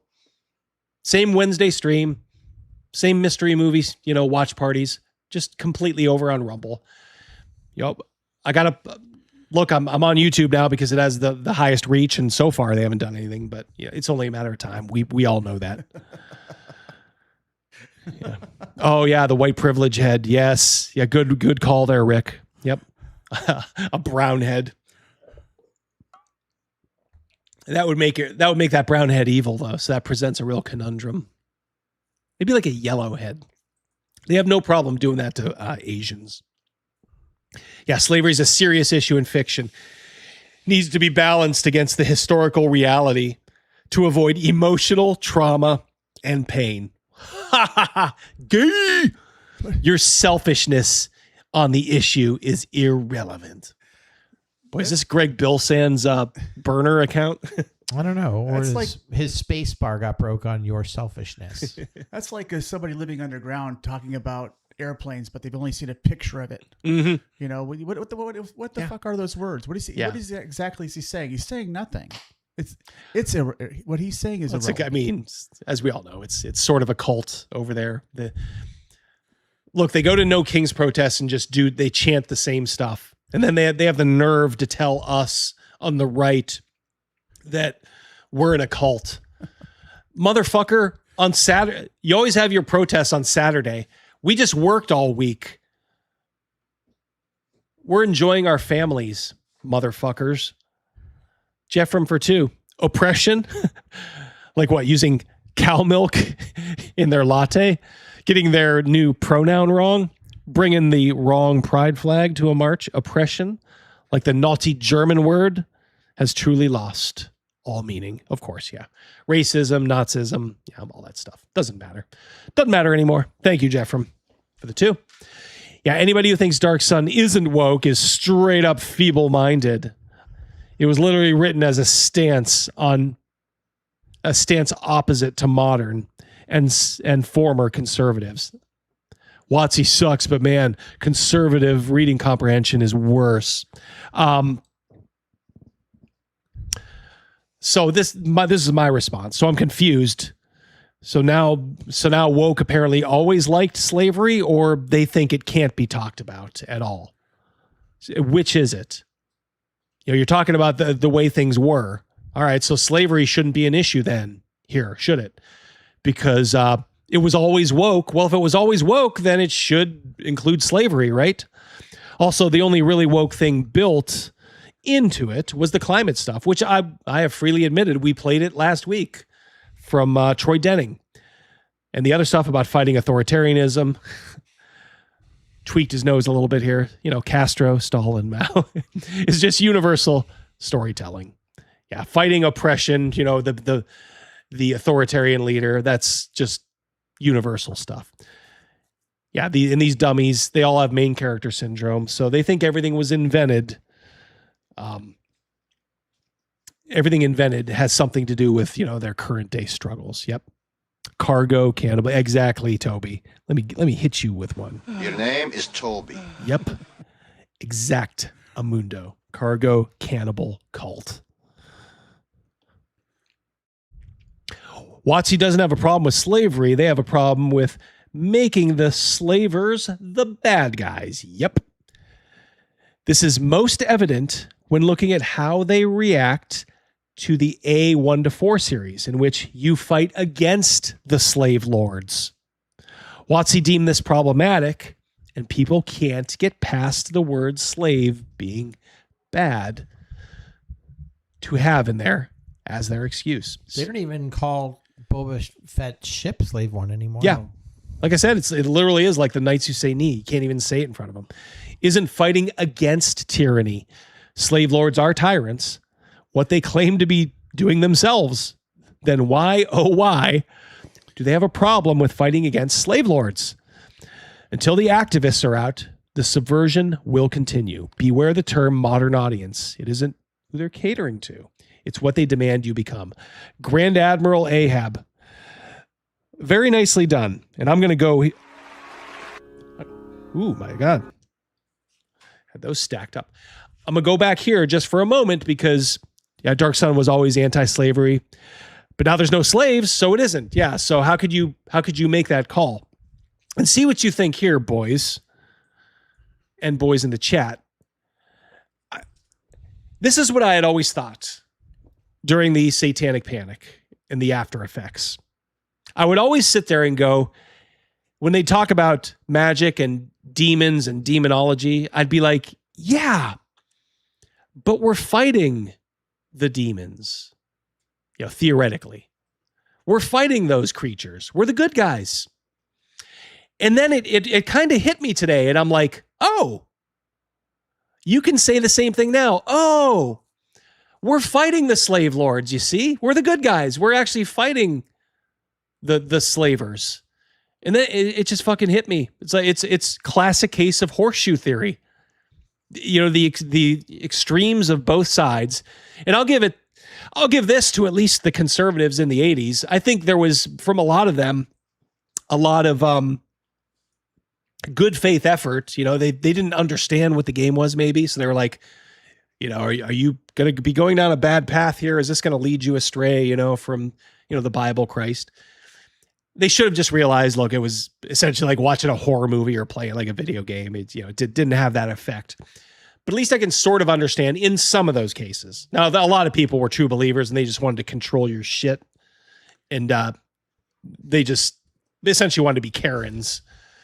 And then I'm sitting there thinking, I'm like, oh yeah, these are the same people nowadays. These leftists are the same people as the quote unquote far right moral majority in the 80s. It's the exact same stuff. I'm the unsilent majority, you big mouth. Doggo, 2 pounds, looks like. Got to hit them with the citation needed. Yes, indeed. Thank you very much, Doggo. Yeah. Yeah, exactly. We haven't learned anything, apparently. And the people who would say that they're the most against the satanic panic, they're the ones that have the most in common with the people that were doing it. Or I should say the bad faith people that were engaging in it and doing it. When you have to sit there and explain like, oh, no, hold on. You know, we're actually the good guys and we're fighting against the slavers. You know, but they're saying like it should be gone. It should be stricken. You know, in the Christian right was saying like the whole game should be gone. But it's the same thing. It's censorship, isn't it? You know, those people in the 80s wanted to just completely censor it and get the books out of your hand. I guess they're just being a little more strategic now on the left. Oh, we need to censor this part because Tyrone over there, who doesn't play D&D, he may get trauma from it.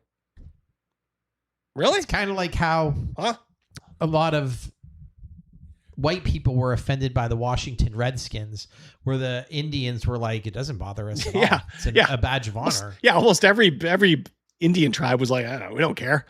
In fact, they finally realized too, like, oh shit, we're just being erased. You know, that these leftists, they sometimes have ulterior motives. Yeah, so now Indians are just getting erased, you know, if they had their way. I mean, fortunately, teams like the Blackhawks, the Braves, you know, stood up and said, fuck off. The Chiefs, the Seminoles. Seminoles, yep. yeah, that's why I can't. I used to kind of, even though I'm a Red Sox fan, I would kind of always kind of root for the Indians, and I can't say I do anymore. Just like, you fucking cowards, and the Redskins, fuck them, fucking Commanders, fuck off. ZZ Top's drummer. Oh, Frank Beard died. Yeah, aging sucks. Brian Smaller. Yeah, one of our friends pointed that out in our group chat. Yeah, of course he points out everybody who dies. So. Holy shit, Red O'Reilly. Yep, Blackhawks. Yep, give them a lot of credit, man. Couldn't have been easy in a place like Chicago, but I guess the Wirtzes, the owners, they're probably just old school and like, fuck off. But they picked off. They can pick off these people. But yeah, so that was kind of my revelation. I'm like, oh, I'm getting the same. I would have if I was invested in D&D as I was back then. Nowadays, I'm like, oh, I would be having the same sort of reaction as the Satanic Panic. Huh. Interesting. Horseshoe theory in action. Whatever happened to the left's hate of banning books and burning books and stuff like that? Whatever happened to that? Because according to this they don't want their books. They don't want their books, but yeah. Tom Sawyer was on the list quite a while back with another group, supposedly. Now Tom Sawyer is on the list now, on the left's list. But the thing is too, they'll mix it up in things like, oh, this cartoon book of these two gay guys blowing each other should be in your 5th grade library. No, that's pornography. That doesn't belong there. Oh, you're for censorship then? You right-wing extremist? No, we don't want our 10-year-olds, watching pornographic stuff, It's hard enough now with cell phones and all that. We don't need to make it any easier. But of course, you're talking about leftists, and all these leftists are just complete pedophiles. They're like actual Jake, these disgusting pedos who want to know if like a 0 to 3-year-old got a boner. Like legit. That's who you're dealing with here. So just the scum of the earth. As somebody once said, you don't realize, this former leftist said, when you lift your boot up off of their neck, if you have them on the ground, they will immediately just try to stab you and kill you. He's like, it's an eternal struggle because it's tapping into in my opinion, the worst sin in the Bible, and that's envy, because it's always going to be here. Because weak people are always going to be drawn by what other people have and they don't. Yeah. And they'll never trust in Christ, that even if they don't deserve it, it's part of God's plan. And they need to just power through as best they can. And life sucks and it's hard and it gets hard for everybody. But they will eat their own. They have no loyalty to each other, only an ideology, and they will eat their own in a heartbeat. Yep. Yep, Cliff, Ole Miss still has the Rebels. Yep, rebel against it all. Yep. Remember when they wanted to do General Akbar or something? Is that his name? The fish guy? Yeah. Admiral Akbar. Admiral Akbar. Mm-hmm. They wanted him to be, what did they want? Like maybe for their name of their special team or something like that? It's a trap. Yeah, it's a trap. Because of the rebel base. Mm-hmm. Yeah, that's Lane Kiffin, right? Is he Ole Miss? Not anymore. He's at LSU now. Oh, that's right. Yeah. He took the LSU job. I keep forgetting that. He should have stayed at Ole Miss, man. He was making them good. So that was a great one by Grand Admiral Ahab. We probably already know his politics, says the guy whining about leftists 90 seconds into a video. Arbiter of autism diagnosis based on seeing Rain Man. That's from the article's author that Chris Hutton was proudly proclaiming he's autistic. He's not autistic, he's an asshole.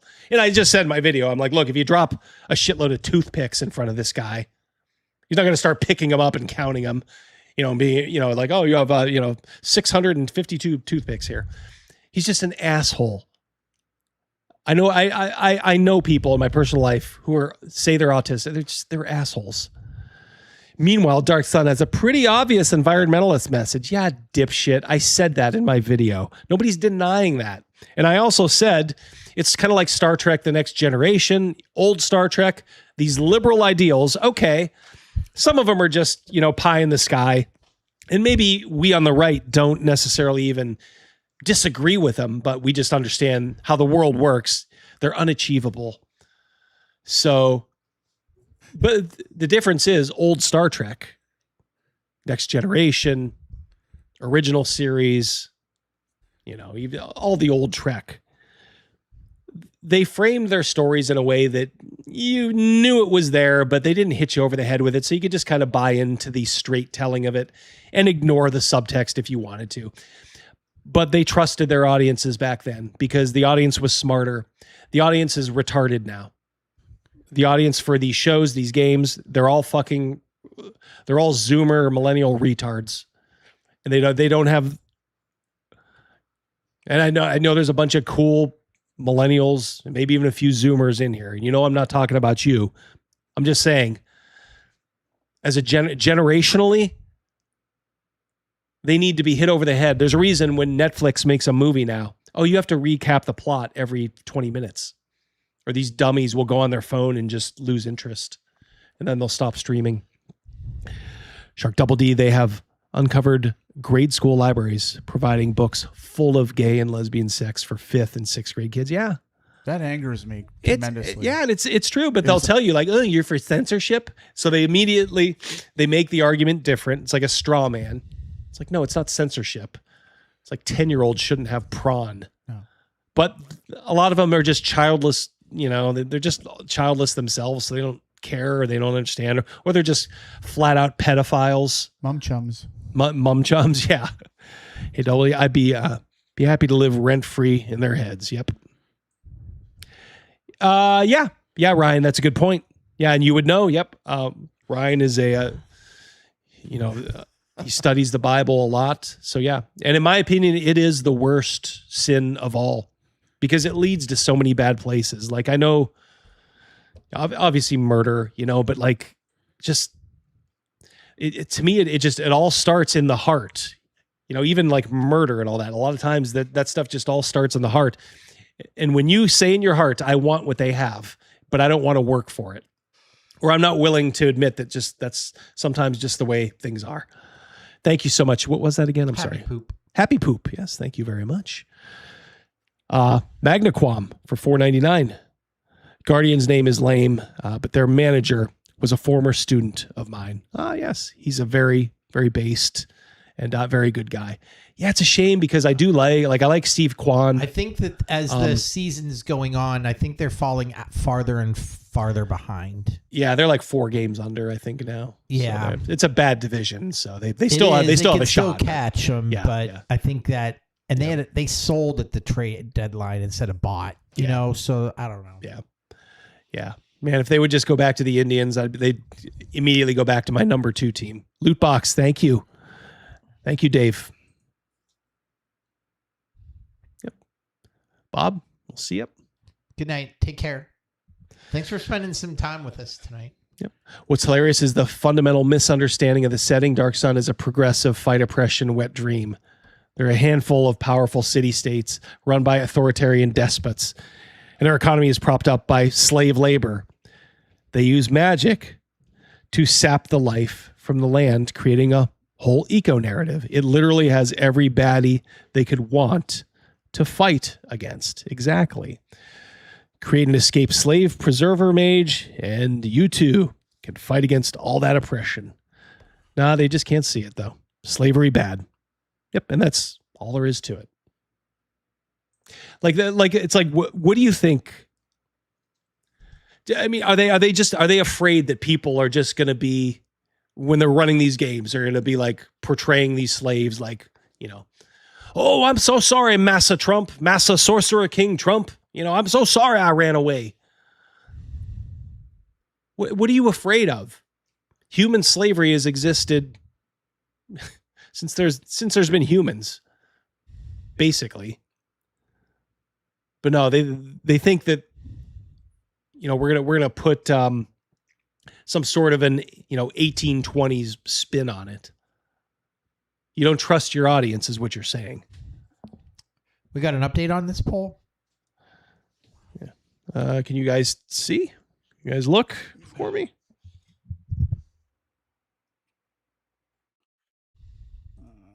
Where's it at? It looked like the Druid was winning earlier. Patrick for 2. Ever notice how many of these big brain dissenters have the most stereotypical edgelord names? Oh, yeah. Of course, that's de rigueur, Patrick. Most people don't know that Dungeons and Dragons can look like this. I can't even fully show what this looks like because it's way more gruesome than D&D's classic fantasy influence from Lord of the Rings, and especially from its modern look. Bob is these guys are so cowardly. I can't even show it. I've showed that video a couple of times on my channel. I've showed it on live streams. I showed it in my video yesterday a couple of times, like expanded and blown up. My video is still monetized, Bob. Stop being a coward. Oh my God, I can't turn off that sweet ad revenue. Which is usually pretty family friendly. And that's why most D&D players voted they're more excited about this Dark Sun setting than the other huge announcements like D&D Star Wars or D&D World of Warcraft. But will this mature-rated D&D setting actually give players and dungeon masters the shoulders material they're hoping? It's like they were removed. You know how like back in the 80s there was like shoulder pads in your coats? Yeah, he needs that. He's got to get those padded. Yeah, those. How you commented on zipper tits earlier? Like he's got zipper shoulders. He does. He looks like he looks like a cartoon. Oh boy. The hair does him no bennies. It puffs out and it makes his look. People view your hair and your head all as one. So when your hair is puffing out like that. And he's going for the Jesus look again. I thought Bob looked pretty good when he had short hair. But when you do that, Bob, and your shoulders are this much past your, not good. Druid and Bard. Mm-hmm. Druid 71%, Bard 29%. See ya, Bard. That's why we needed a Warrior-Poet, did we not? That's right. Warrior-Poet. Nice segue there, Crazy Mouse. Find the Warrior-Poet in the description to this video. It's an OSR class that, in my opinion, improves the Bard, sort of gets rid of it and rebuilds it. Can you draw OSR and Shadowdark? Shadowdark? Draw Jesus from memory? There you go. Or is this new look only skin deep? I mean, it's definitely like ripping skin apart aesthetically, but you get it. To answer that question, we're going to sift through all the in-your-face vibes of that initial announcement for the real details, and we'll check a couple interviews with D&D's higher-ups, and at the end, check a couple comments from Todd. D&D players like you, perhaps, to see Kendrick. if the official plan matches what the players really want. Because I'm Bob, this is where we learn how to have more fun playing tabletop RPGs together, and here's a cool detail you might have missed. That entire D&D 2027 presentation used part of the new Dark Sun logo to symbolize this new dawn of Dungeons and Dragons, and this symbolism is a crucial piece of the vibe. He is going back to being such a shill for these people. I don't understand why. Don't understand why, Bob. They're going for. They said that Dark Sun, among other huge announcements, isn't just saying, hey, here's some new books. It's about declaring a new philosophy for D&D. Bullshit. I know. as previously discussed. Bullshit. You should have put this video down. You should have privated this video, Bob. Because I think he may have released this. He may have released this before that interview where Greg Bilsan said, oh yeah, we're going to do a ton of sensitivity readers. Slavery is gone. It's really going to be about fighting oppression. AKA it's really about fighting Trump. Well, isn't that kind of normal with D&D though? We're all like, there's a villain. Yes. We were already doing that. It's like, you guys can't lay claim to the fact that there's an authoritarian leader. I mean, nobody is more authoritarian than left-leaning leaders. So, do you know what we should do for the people who came late? Remember at the Purple Wedding when Joffrey dies? But yes. Beforehand, they have the Battle of the Kings with all those midgets running around. We should have little people reenact the beginning of the show. You're out there. You're out there, man, but I love it. Are you going to hire them or is it going to be AI? I guess I'm in on it. I guess I got to work some midgets into our budget. All right. Challenge accepted. Dan Ayub, new head of the D&D franchise, framed this presentation as 1 year of progress under his leadership and as D&D's return. What does that mean? Bring it back to the players. Bring it back to the hobby stores. Bring it back to video games. Bring it back to where it belongs. It doesn't belong in video games. Yeah. Toby, Bob's like a cheap exploitation film from the 70s. Yeah, he's got that kind of look. Double D. Yeah, you're creating. Chat's behind us. Yeah, creating jobs. Yep. All those midgets that Peter Dinklage put out of work when he said, like, we'll bring him. Are we serious? You're hired. Which is a little funny at first, because I'm sure many of the players he wants to bring back are the veteran role players who might argue that D&D does not belong in video games. Realistically, Bob is making this straw man argument, like old school players don't want D&D video games. Like, I'm not sure where he's going with that. Patrick Demo for $1. What's up, dog? There are sensitivity readers that will remove or edit content. Will the book still need 18 plus labels?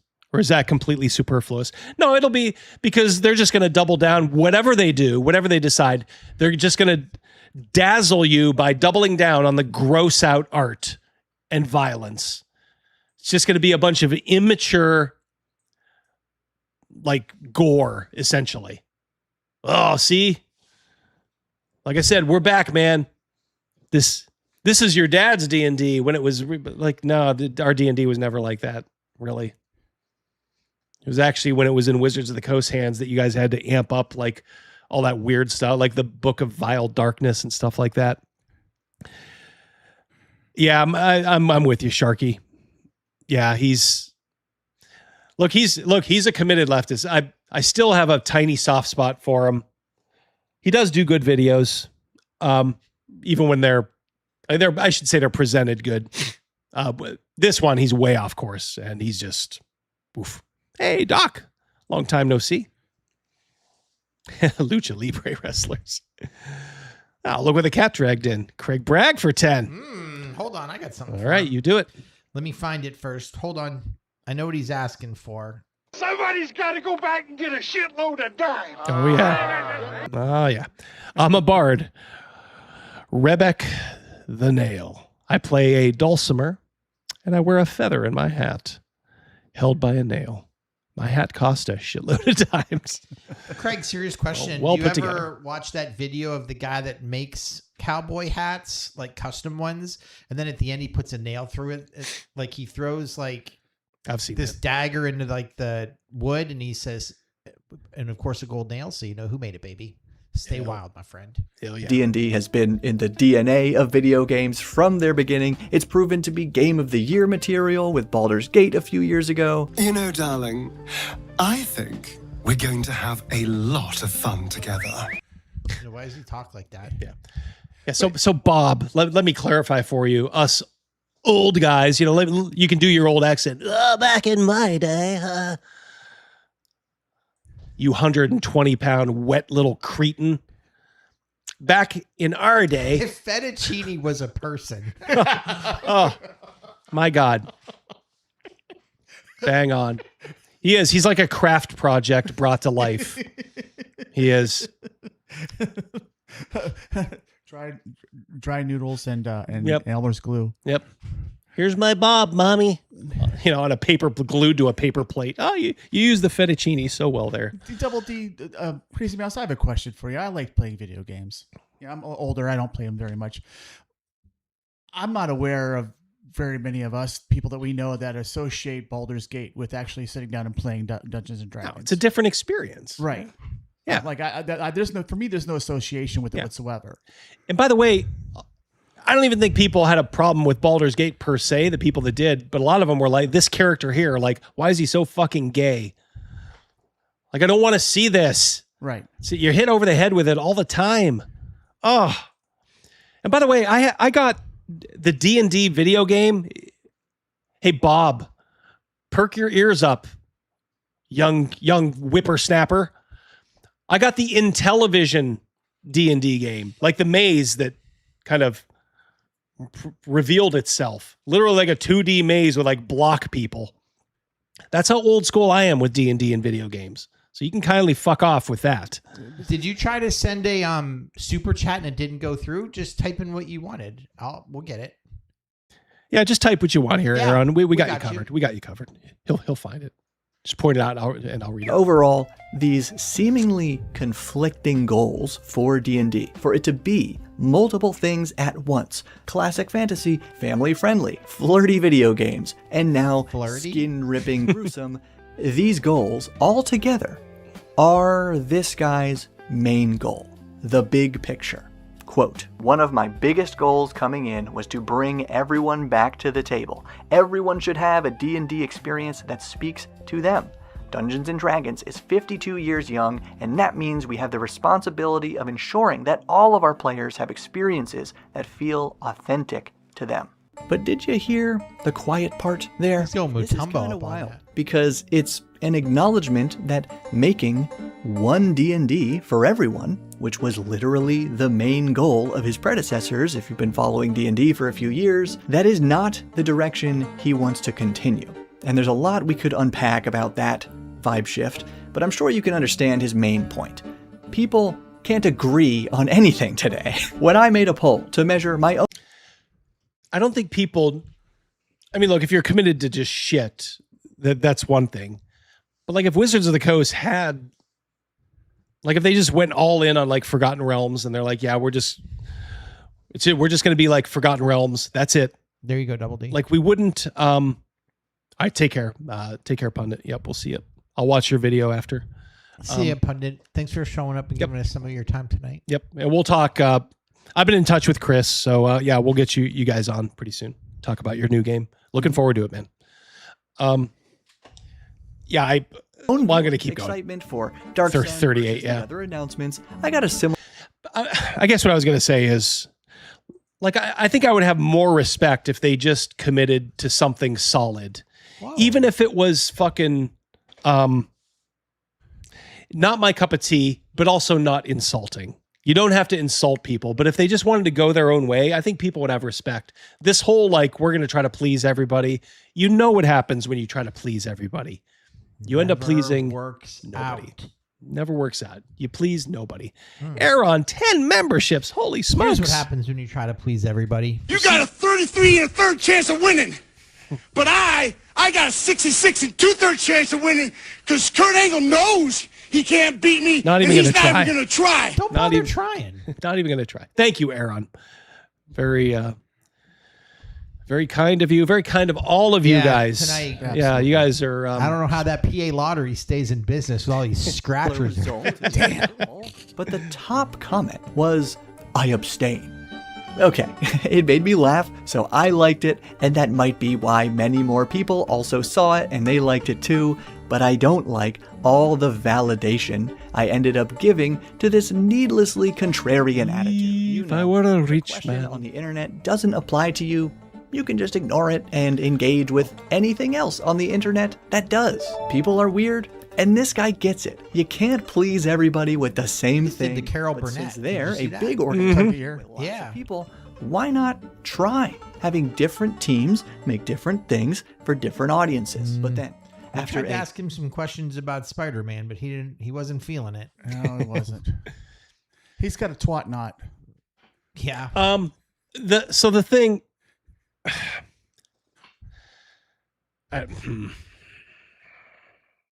All right, let's keep watching. I'll collect my thoughts. Passionate and kind of long and sort of confusing explanation about D&D's new efforts to revitalize its oldest settings. Everyone left the stage. The screen went dark and cut abruptly to this disclaimer. Viewer discretion advised. This trailer contains violent content, some may find offensive or disturbing. Yeah, typically not the kind of content that applies to me. But I couldn't look away, and I was a little disturbed by an animated dead guy slamming into the ground and having his head slowly ripped off, gripped like a bowling ball through the eye. This is new and different for D&D. This is the vibe they have chosen for Dark Sun. And as we'll hear more later, graphic violence and nudity doesn't necessarily match the original feeling or context of this setting. So why is Dark Sun being presented as offensive and disturbing? Greg Bilzand, D&D executive producer, said, "Hey everyone, welcome to the blood-soaked world of Dark Sun. We are bringing it back in a big way as D&D's first mature-rated setting." He didn't say it quite like that. Hello everyone, welcome to the blood-soaked world of Dark Sun. So much so that the lawyers told us we had to shrink wrap it and put a label over it. Pause. Right there. I've seen a weird amount of contrarian discourse over just that line. Again, the top comment from my own video about this news said, 100% from marketing, not legal. So maybe it's sarcastic, but am I missing something? If there are images... Bob, if you're not catching that that's just a marketing ploy, how retarded are you? How in the bag are you for these people? Of course it is. Please tell me you're going to come around. Of gore and nudity. I've not seen this video. In the book. I react to these. When you're seeing my reaction, generally speaking, like 99% of the time, it's my legit reaction. Like there is in the trailer. Yeah, Dark Sun. Let kids flip through that in a bookstore. It would be on a high shelf in the back, or shrink wrapped, or labeled, or something. This is why we have movie ratings. This is why when I was a kid, that was right there for us kids to grab. Hell yeah. The year Baldur's Gate 3, where you can design. Our hookup at the store was Stephanie Bolash. God love you. Oh, I know. I know her. Yeah, she used to sell us nudie bat mags when we were like 13. God, Mrs. D worked with her. Oh, really? Mm-hmm. About your character is rated mature. Yes, a mature rating is also marketing because it signals to adolescents that this book/movie/game must have cool adult stuff in it. And it signals to adults, okay, finally, a D&D book more aligned with Game of Thrones than... But it's both legal and marketing, cash grab, and book that D&D probably wanted to make. The world is mostly the middles of Venn diagrams, but sure, this is an extreme look and feel for Dark Sun. This appeals to the crowd. It does. The way it does because they've never experienced actual adversity or violence in their lives. Well said, Badger. Yep. Most of these people... Yeah, somebody fucked up their latte at the coffee shop. That's the extent. Get boba in my... Yeah, my boba tea's all fucked up. The world where the dragon leaves you splattered into gore and tyrannical sorcerer kings rule through power and fear. So before we list the actual game material announced thus far and pull some more info from the interviews and the comments, if you are looking forward to 2027 Dark Sun or at least curious about it, I'd like you to comment below. What's the one thing you most want to see? Perhaps a particular player character option or lack thereof. Maybe a cool location or adventure module from the original setting. Or that famous Braum artwork that we'll also talk about maybe because some folks really ran with statements I made on it from the other video. Think about that while I tell you about today's awesome sponsor, Scribe. Oh, Bob, you're killing me. We're going to talk about our awesome sponsor, Double Bubble Bubblegum. Yep. And Weeble Wobbles? Yeah, Weebles? and Weeble Wobbles. They don't fall down. You know, what we saw last week, the interview with Braum and the other gentleman was absolutely fantastic. The way the thought process that he was developing, and then talking to Braum and seeing Braum's art, that was just two things coming together to create something amazing, absolutely amazing, and how they both influence each other. Yep. I like the fact that agreed. The story he told about he was 10th out of 10 for art. Yeah. And then like Yeah. Coming from behind and winning. There's the so whole many thing. stories about that in your lives, you know, like I was the last person chosen on my team, or, you know, Michael Jordan was cut from his high school basketball team. It's like some people just grow a little different rates, or the person doing the, you know, the judging doesn't know what the fuck they're talking about. Doc, for 2, nothing is lamer than curated, safe, edgy. Yep. I'll buy that for $1. Double D bubblegum. And a DM screen. Merchandising. And 3 books. About 400 pages of new content. This bundle format has quickly overtaken the single book releases like we used to get for D&D, and this... There's good ones, Shark. Our own Ryan Nikolai is definitely one of them. There's plenty of good millennials out there. I'm just saying generationally, and I think even a lot of the millennials that are in here would agree, like, I don't know, just a little too much whining from them at times.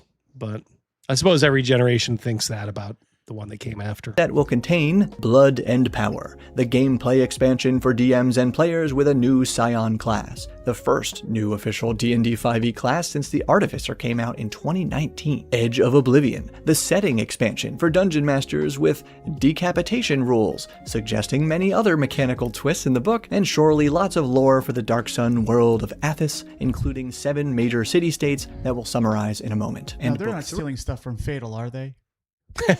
Fatal. I'm gonna have to look into And we may have to do a side-by-side. Player's Handbook with, quote, alternate art for Dark Sun. But this one raises the most questions about game mechanics, so we're going to focus on that in a second. For my lore fiends, the 7 city-states of Dark Sun are Tyr, the flicker of freedom in this dying world. Its sorcerer king Kalak lies dead, but the city's revolution continues. Tyr's flames forge a future in iron and burn those suspected of sympathizing with tyrants. In A wizard is never late. Wise man. Draj, we have a city-state that forsakes the way of the rest of Athos for the glories of Athos's 2 moons. Life, gravity, and reality bend to those willing to sacrifice for their lunar god king, the Lifebringer. In Gulg, life and death harmonize under the sorcerer. Is he just repeating that gay guy's Yes. spiel? Oh, I Bob, think come he's on. adding a little bit to it, but All right, Bob, I may have to jettison this. Get to your point. I'm gonna skip ahead a little bit. Never do again. Read D&D 5e playtest material. Yeah, like a year or 2 ago, I just decided I only want to see stuff when it's done. So first, let's see if we can tease an answer from some Dark Sun interviews. This one from Roll for Combat is fun, and it's where we got that declaration. It's not just an announcement of a new setting, it's an announcement of a philosophy for Dungeons & Dragons, but unfortunately, for our purposes, they focused almost exclusively on those vibes because it came out right after the presentation. Ayub says, yeah, I don't think anyone really expected it. As you saw from that trailer, I think the people thought, oh, maybe we'll do it one day, but probably thought we would nerf it. We want to treat these classic properties properly. And if we just got confirmation that you're going to nerf it. Yeah. Why do you people lie like they, this? they don't know what properly is. Their agenda, what they see is what they see, and it has absolutely no basis of a reality whatsoever. None whatsoever. You keep using the word. Yep. I don't think it means what you think it means. I mean, or they're just going to go like, are you kidding, bro? Decapitation rules. Yeah. Okay. What about the slavery? Oh, we can't do that, man. Yeah. We're fighting oppression. Darnell over there. He's going to be offended. So no slavery ever. Is there rules for reparations? Oh, see, they could get around it. That's how they could get around it. Rogan, you're a genius. Put in slavery, but then immediately put in reparations rules. 40 to 400. Yep. 229. Hit that like button, Hit the guys. like button. we had done anything to try to make Dark Sun more gentle, we would have lost what made it special for people. And that was non-negotiable. Complete misunderstanding of Dark Sun. Underlying question is, are violence and nudity the things that made Dark Sun special? Fortunately, we got a little more from Todd Kenrick's interview. Ayub says, it is Dark Sun. It is brutal. It's about survival. But Todd presses a bit. I would argue Dark Sun is way more extreme in this version. I can't imagine everything from 2nd edition was ported over, but there's a sense when I look at the art in the animated film that you went more extreme in other ways. But you don't get anything from the art in the video. There's like, what's the gameplay? You could You can show whatever the hell you want. It's two scenes. It's some guy's getting his head ripped out with his spinal cord, and then some guy getting a sword through the eye socket. What's the nuts and bolts of it? What? God bless it. Oh, God. Yep. The most important tool is respect. Gay! Yeah, I agree. Yeah. It's very low T. So very I low tried T. to clarify. Memory is an interesting thing. It's the emotion of the world. It's the theme of the world. It's the energy of the world. And that's really what we wanted to bring forth. Then he repeats his line from the other interview about people expecting them to nerf Dark Sun. But I'm hearing, according to the head of D&D, it's the emotion, the theme, the energy, taken at face value. That's just vibes. Now, to be fair, he is correct that people expected D&D to nerf Dark Sun if it ever came back. In 2023, when I interviewed the executive producer of D&D at the time, we talked about Dark Sun for like 20 seconds, simply agreeing that the original setting was not a good fit for the D&D brand in 2023. Not because of violence and nudity, simply its themes of owning people and eating people and attempts to destroy specific groups of people. So why though? That's where I guess where we differ, Bob. Like, why? Like, this is a fantasy game where you have bad people doing very bad things. If there's nothing for you can't free the slaves if there's no slaves to free. So what do your characters do? What evil do they fight? Oh, well, they just fight the authoritarian bad guy. Oh, that's not going to get boring. You don't develop heroes that way. No. Like, there's no moral quandaries. They act like every black person, nowadays had like a relative who was out picking cotton, under the sun, when they were growing up. It's like, my God, what, 150 years now? Are we at? Holy shit. Can we drop this fucking guilt? Because I don't feel a drop of it.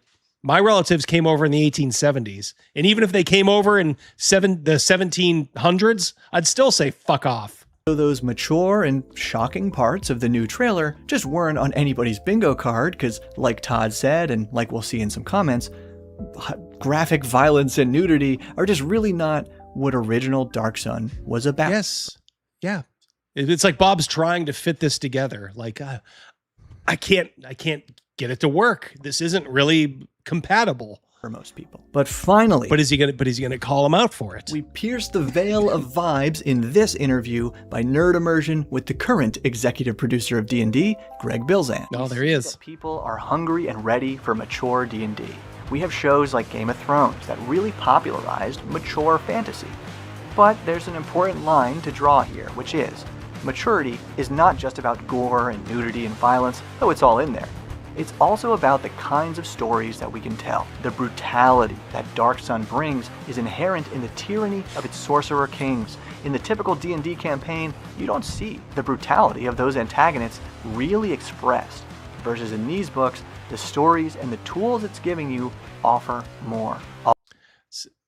Just doubling down on everything, Trump, the Sorcerer King Trump does. It's just going to be written out in exhausting detail, like how he tortures people,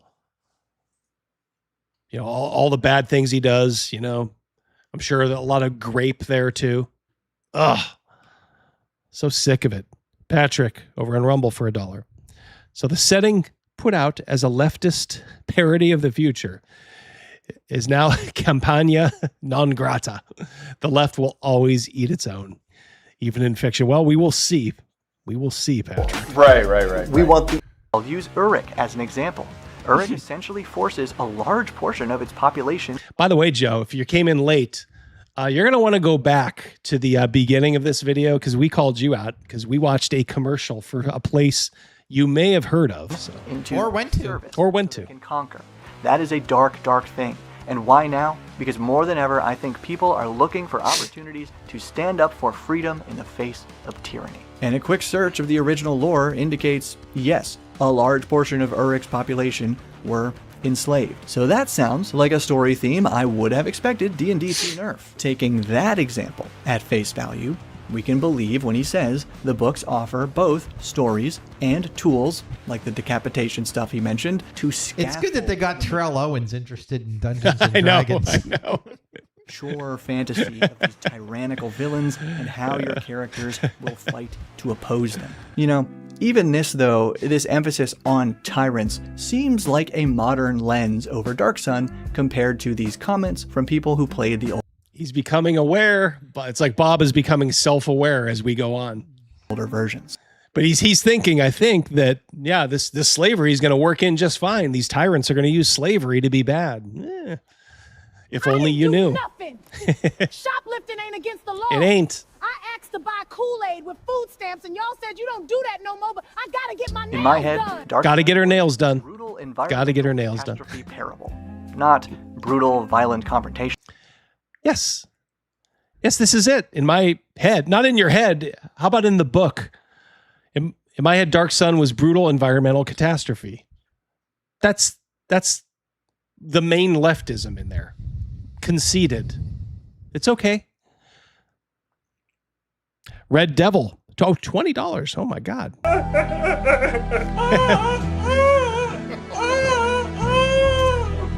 Gay hobbits are apropos for this night.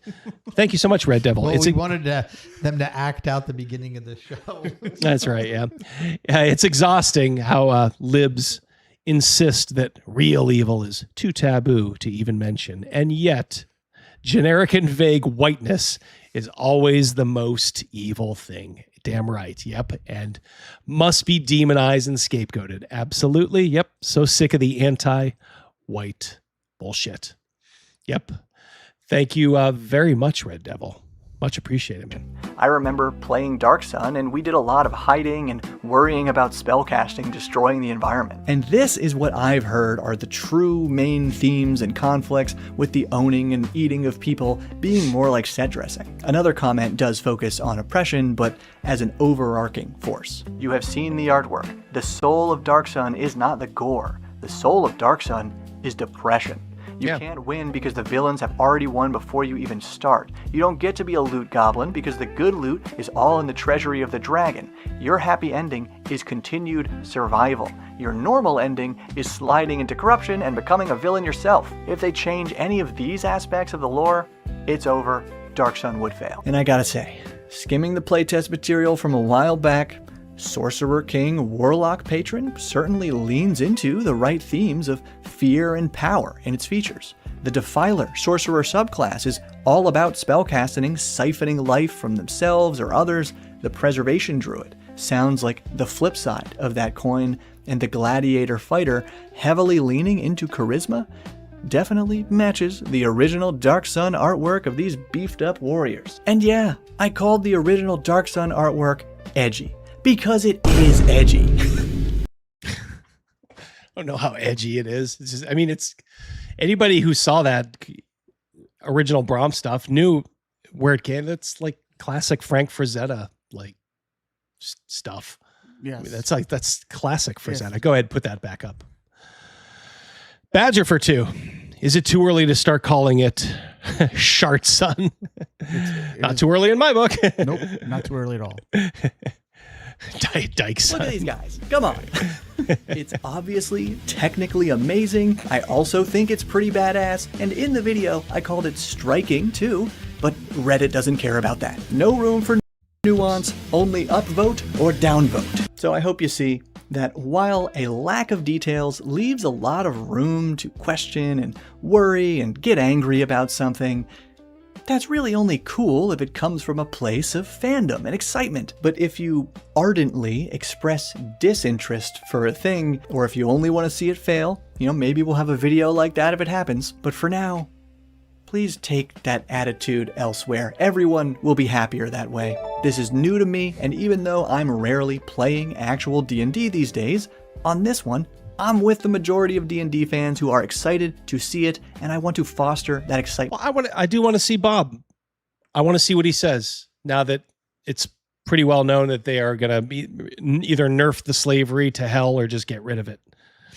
Because he said it himself, like, yeah, you got these bad kings, using slavery. That's who you're fighting against. Well, yeah.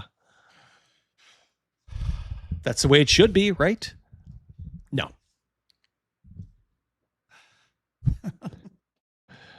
Oh my God. All right, let's you guys ready? We haven't caught up with our girl in a while. Uh-oh. You ready? So you want to see what she's up to? Let's do it. Uh-oh. 2 years ago, I made a video called Yes and Isn't the Great D&D Advice You Think It Is. The thumbnail said, D&D isn't... James for 10. Why are there so many white people on Dark Sun? Right. Bang. Like a dog. Like a dog.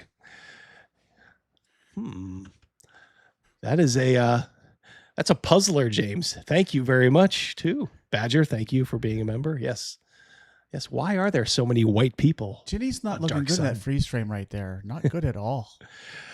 Oh, I got a confession to make. Remember what I said? 99% of the time I don't look ahead, you know. This one I did a little bit. And we're not going to watch much of this. I'll just tell you what she's been up to, and you can kind of see what she Coloring is. her eyebrows to match her hair. Yeah. Got some blush on Improv. Very clickable, but was it right? I'm getting ready to... Oh.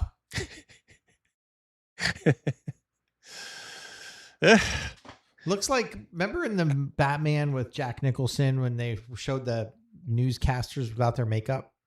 Yeah, oh, yeah, There yeah. you go. Yeah.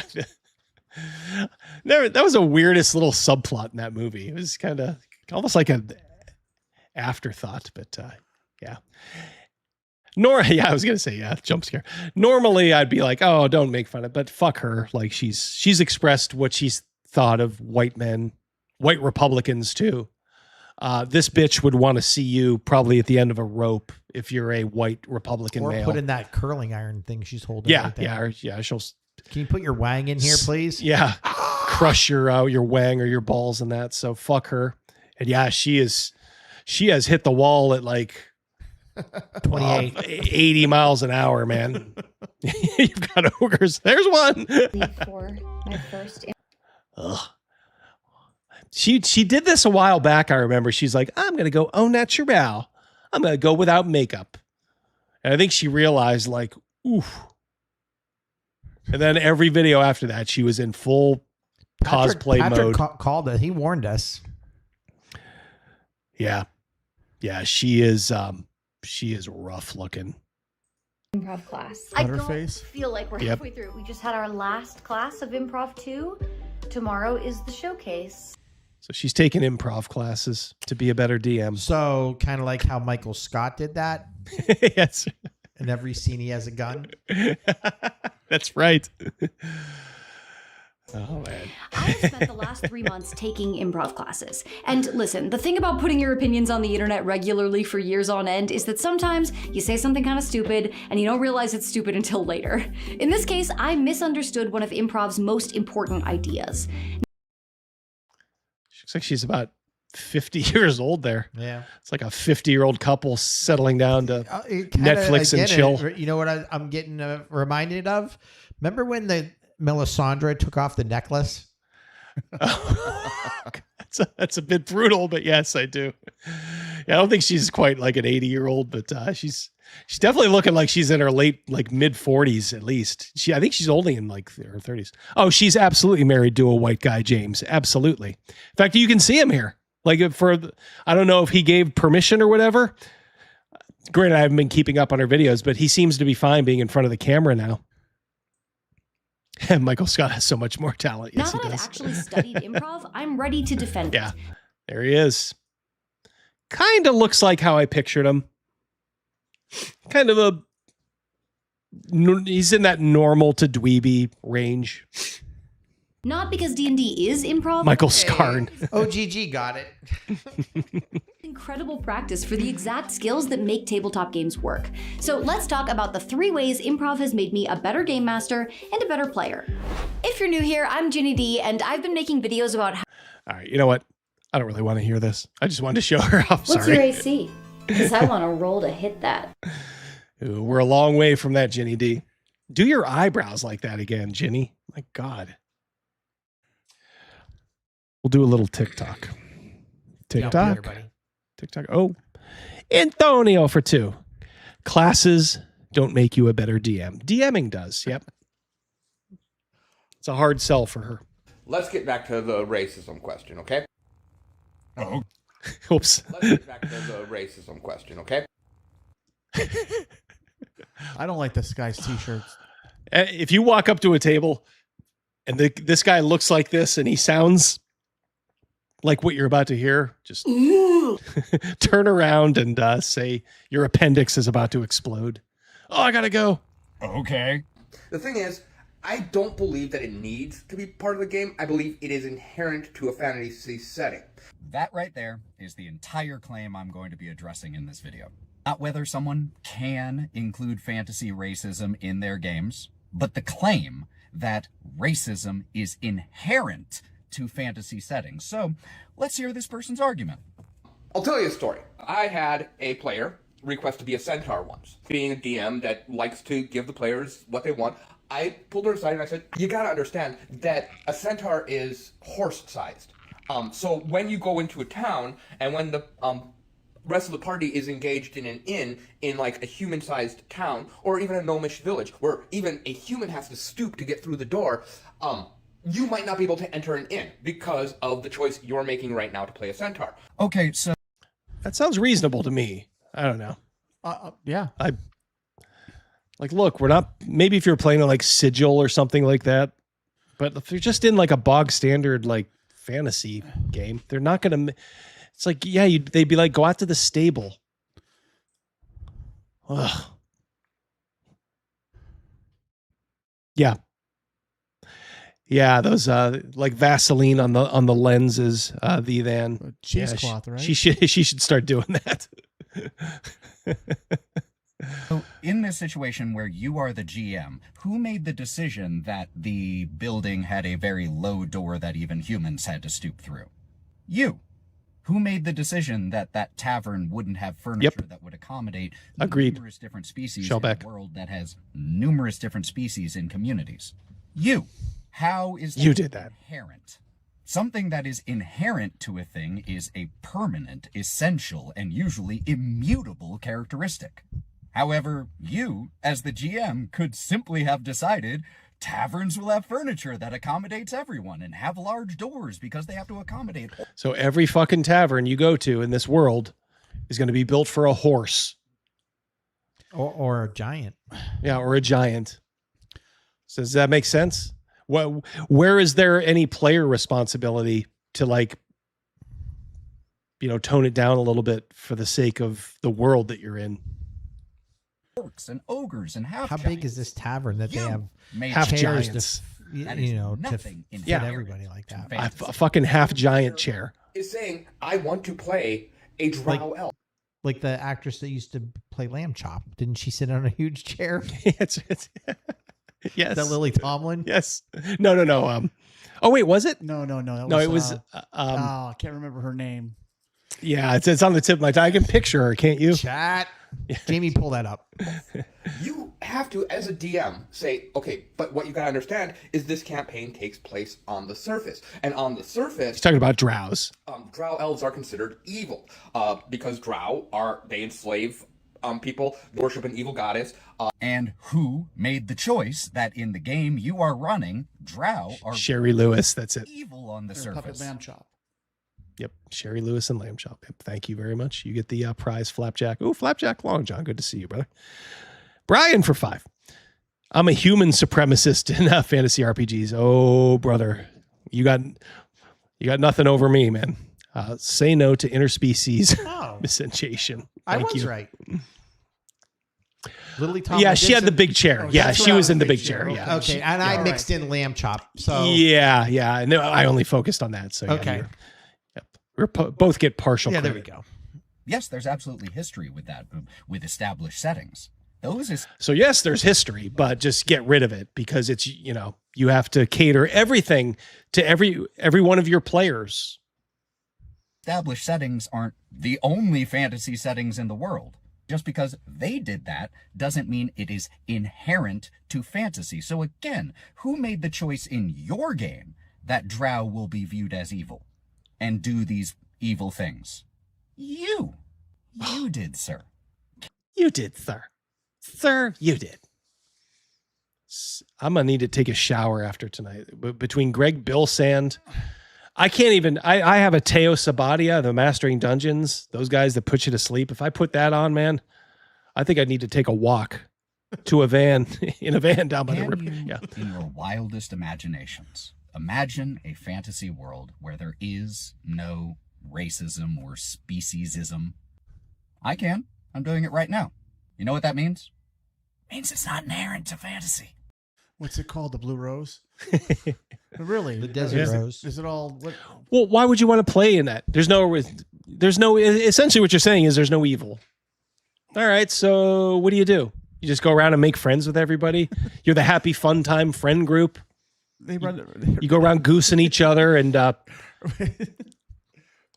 run from festival to festival. Where all those the gay dwarf cookies at? That's Toby's. what happens. Yeah, that's what happens in this world. Toby says we need to say yes to interspecies mastication. Interspecies erotica. Your name is Toby. But the fact that you think that is interesting. It's interesting. It's interesting, isn't it? I hate these catty gay guy, like D&D players. Most annoying. I mean, they're just annoying in general, but there's them being in D&D. It's like a special bit of annoyance. Yep. If there's no evil to fight, there's no tension, there's no drama, there's no nothing. It's just fruity stuff. D&D because you wanted to prove something, or because you wanted to feel normal for once. And don't tell me it's because of the feed. We're not buying it. Just quickly, if you're new here, I'm Charlie, your D&D and psychology nerd, and I'm breaking down what all of the different D&D species say about your brain. So hit follow. So she's talking about humans here. See if you agree with what she says.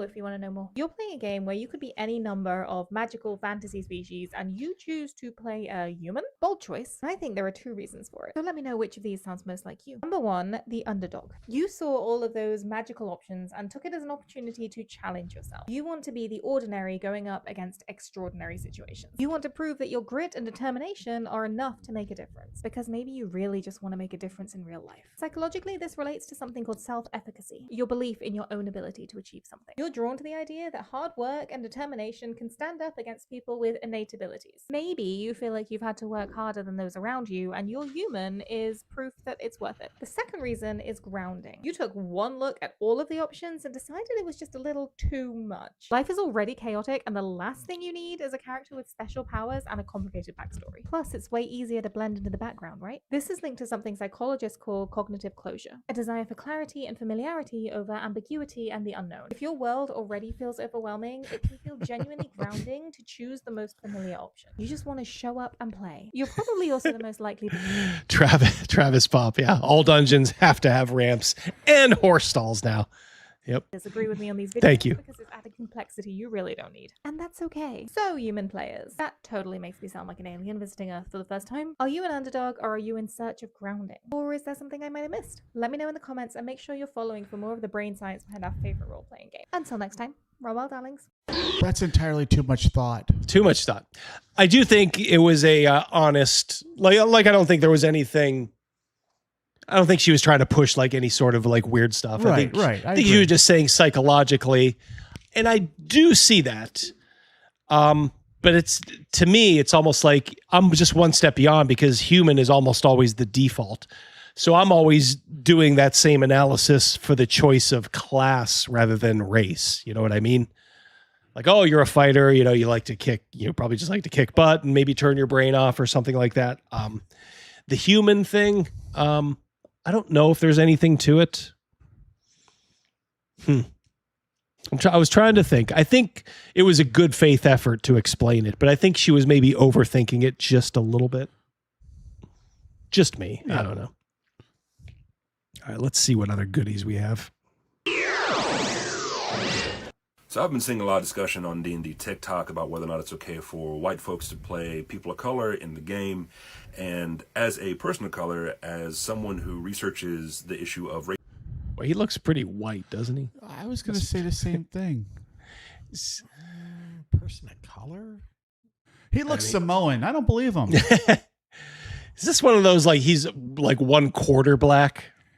Like, he's not even like half black. He's not even like a an official like mulatto. He's like a quarter black. He's like quarter black Garrett. If we look at her skin, newsflash, everyone has color on them. Yes, indeed. Racism within fiction, and as a forever DM, I just want to give my 2 cents. So at my table, I would not permit someone from one racial group to play a analogous representation of another racial group in this fantasy setting, and that's across the board, and here's why. If it's for aesthetic reasons, you need to understand that racial identity is not a fit. It is a very real social force that influences and often shortens our lives. If you think it's going to inform your character choices, but you do not have experience living that racial identity, you're going to be relying on stereotypes on some level, and that is not okay. Or maybe you're confusing race with culture, and playing as other cultures has its own problems associated with it. Ultimately, this game is meant to be enjoyed with other people, so don't make them uncomfortable. Why do that when you can be a dragonborn instead? There it is at the end. Just give up and don't even try. I want to sign up for like a game at Gen Con or something, or one of those big conventions, and just, if I'm a human, just put the biggest black accent. See if anybody has the guts to say anything. Excuse me, DM, I want to ask you a question. Oh yeah, that's straight up. I'm just a black guy playing a white guy playing a black guy. You know what I'm saying? You know what I'm saying? There's a thing going on in the D&D community that is making me Ginny D made another video? Was that Ginny D again? Ginny D's sister. Oh wow, I think something happened in the she was actually pretty good. Like she was one, like there's something going on like where it's not okay to play humans, and she was like, yes it is. Yes, it is okay to play humans. I think I screwed up the editing. I was in a little bit of a bind today with the our power went off twice today, so wait, did your generator kick in? It did. All right. It did, but it still shuts everything down, I mean, so it's still a pain in the ass. Red Devil, again for 10. Thank you. Mr. Ahmed Foley is here to see Axel Foley. Achwell. Foley. Racism is forbidden at my soy table. Yep. But every storyline is an allegory for elf supremacy and evil elf villains who want elf majority societies. Elves are evil and orcs didn't do nothing. That reminds me of how you read that. We have French fries. French dressing. Look at this guy here. This is what all my D&D campaigns are going to be about this year. This real chick magnet here. Right. I'm putting together a special team. We're going to be doing one thing and one thing only. Killing Nazis. Oh, wait. I think I know what happened. livid, and I just split. There was a little split at the head. So you got to see little tease, then you got to see the faggy retard, and now you're going to see this chick. I need to talk about it. There is a feeling, a trend among new players, especially, that I have noticed, that I have brought into the fold, that in order to have a creative character, creative PC, you need to be an exotic race. That humans, elves, halflings, gnomes, and dwarves are lame and basic. And if you want to be creative and you want to have a good character, you need to do something fun, do something different, do something innovative and creative. I hate this trend.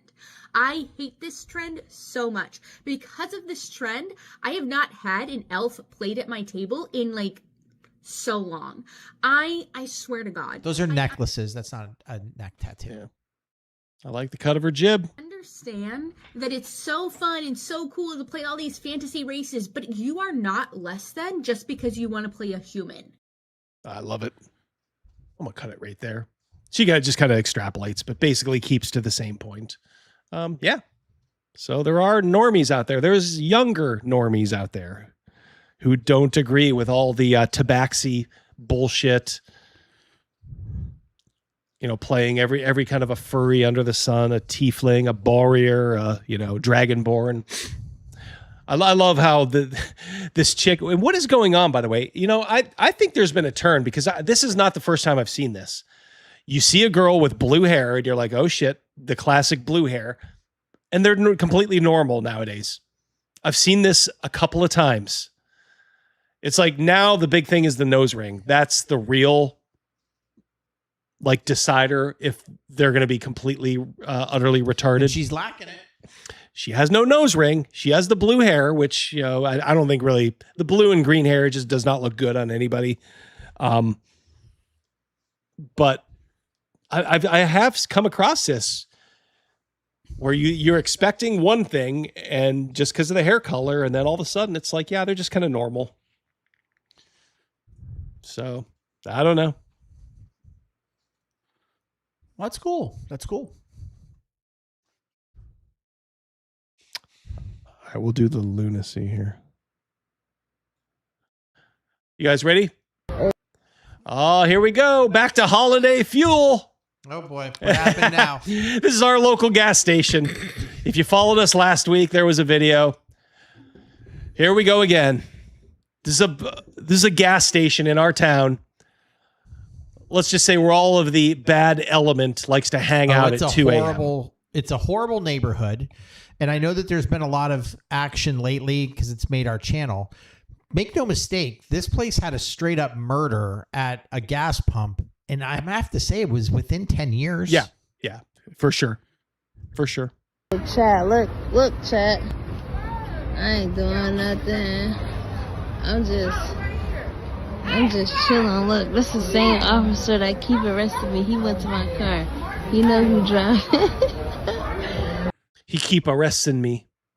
Your humble narrator here is probably just some 80 IQ garden variety Shamiqua. He keep arresting me. Listen, I listen to that, and I try to remember every conversation we see in these kind of videos of a certain type of person, and they all see the same thing like that, whether they're male or female, whether they got big lashes or no lashes.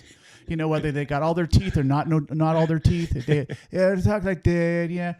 That one right there, yeah. Mm-hmm. You know, like you said, got an IQ of fucking 50. Oh, easy. Bitch. Easy. Bitch.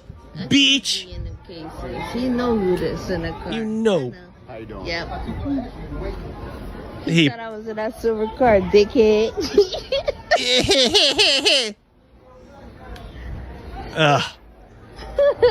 Look at his stupid ass.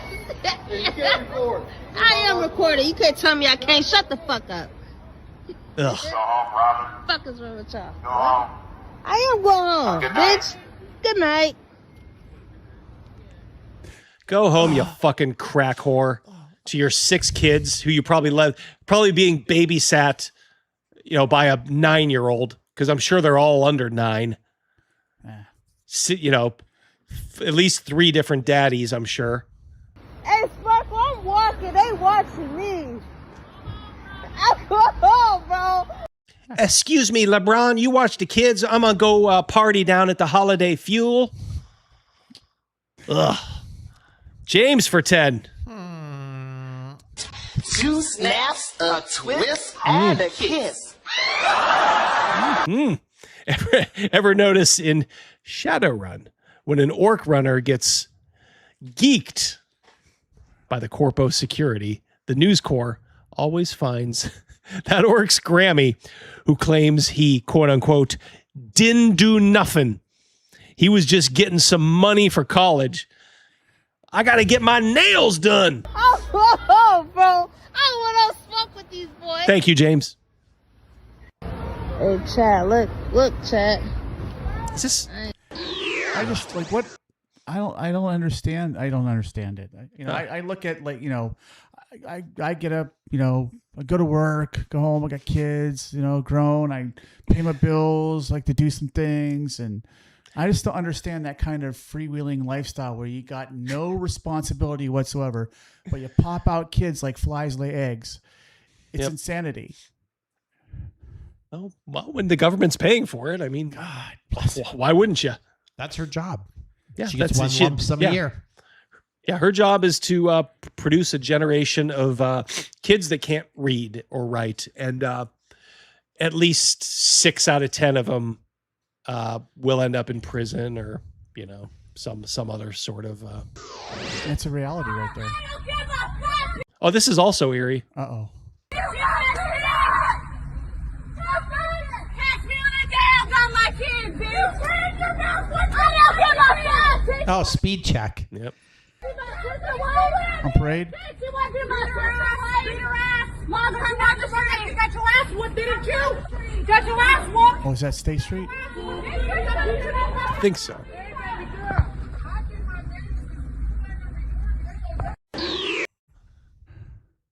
Ugh. Do you know what's Can't live with speed these check people. is not known. It's another. It's not as bad as Holiday Fuel, but it's pretty bad. There's actually a really nice set of apartments and condos called Copperleaf in the A14, and they're actually building a speed check for them. And That's lucky. That's lucky, isn't it? It is. He's an Indian. He's a Jeet, as they say. Lucky. I'll give him that. He's hardworking. I mean, he's got convenience stores. And The thing is I just feel like down the road it will be one of those Breaking Bad scenarios where like Lucky hid in plain sight for forever. Yeah, Lucky. Yeah. Lucky the Lucky's Gus- Jeet Lucky's Gus hidden Fring. plain sight. Yeah, he was doing something shady. Hungar for 5. Yeah, how is that young orc supposed to get his money for shoes without stealing it? Yes. I mean, it's just point A to point B, right? What'd you say? Don't fuck with me. Oh, shit. Getting the kids ready for school. It's a tradition this time of year. Don't fuck with me. Let me see your eyes. Ooh. Ooh, tell them You know this you shit can't play stamp. with Stamper. Attitude. Ooh, walk out. Ooh, attitude. Classy. Ooh, walk out. Well, listen, the world unfortunately needs prostitutes. We're seeing the future bunch being developed right now. I mean, our wives, your wife still does, has to teach these little cretins. Yeah. And my wife would just come home shaking her head. She'd be like, "Oh my God, she's like, you have no idea, Double D, how bad off we're gonna be." She's like, "They are so bad and so stupid." I didn't do nothing. This is my home. Okay, mine too. Why are you taking pictures of me? It's like Mr. Miyagi, right? No, there's probably a brother on the other side of this camera. I live in Scottsdale. Why are you taking pictures of me? Michigan plates? Yeah. Why are you taking pictures of me?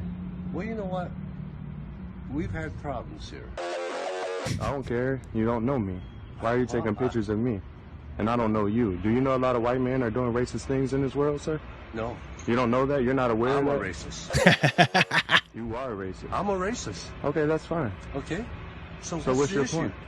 Why are you here? Because this is a no-nigger zone. My crew is big and it keeps getting bigger. That's because Jesus Christ is my nigga. I wasn't expecting that. You gotta love it when Mr. Miyagi drops the N-bomb right to their face. The guy probably didn't know what to do. He's probably like terrified, like this old Japanese guy is just gonna like twist him into a pretzel if he tries anything. People have had it, man.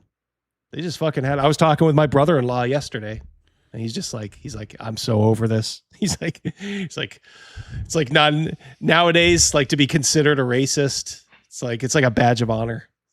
I was telling him that old meme. I should have brought it for you, Rogan. It's like 2007. You're a racist. Oh my God, no.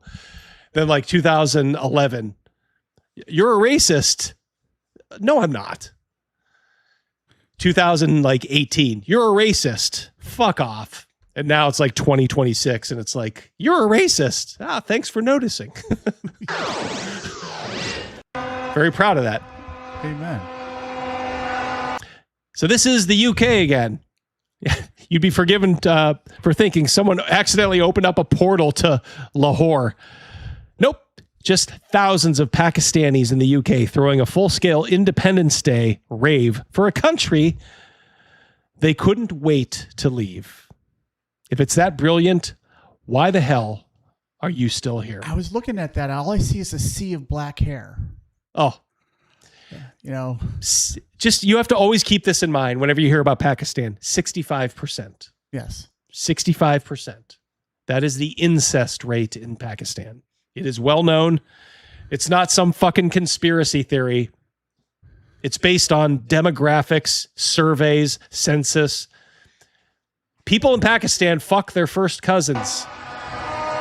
And this is what you get. Ugh. Whenever you hear a headline, India and Pakistan on the brink of nuclear war, instead of being like, oh shit, nuclear war, maybe you ought to kind of be like, interesting. What's going to happen here? Keep me posted. Yeah, keep me posted. India and Pakistan. Interesting. It is London, Stan. That was funny. Loneliness is not a... This is that guy from the D&D TikTok talking about the male loneliness epidemic. See if by the end you don't want to do something to this guy. Something bad. term exclusive to romantic relationships, but men are never talking about platonic ones when they bring this up as an epidemic or whatever. Because the men saying these things don't have a normal view of platonic friendships. Like, they make friends with other men as if they're like networking. So you don't have a real relationship with any other men who can hold you accountable or be vulnerable with you or give you the space to do that with them. So then on top of the fact that you are emotionally immature and underdeveloped, you are not getting emotional needs met. So then you seek that out in a partner. But you don't want a partner. You want a girlfriend or wife to act as an emotional mate to you, as well as a trophy of your capitalistic grindcore success. So it's not an actual relationship. Double D. That's an abandoned Rite Aid. What's that? That mouse. What is the big brick building opposite the Holiday Fuel? That's an abandoned. Oh yeah. That's the old. Rite That's Aid. the old drugstore. It's an old drugstore. Yeah. They had to kind of move out of there. I'm sure because they were getting stolen from. Well, in fairness, all of them closed in Erie. Oh, that's right. Yeah, I forgot that it was a whole. It was chain wide. They did close certain ones first. That was one of the earliest. Was the first one. Yeah, that was the earliest. And but they all went out of business. Yeah, that was sort of within walking distance from whereabouts I work, and so I would occasionally go over there to get stuff. But in the daytime, it was fine. But holy shit, once it turned dark, you're taking your life into your own hands. After 5, it ain't no jive. Yeah.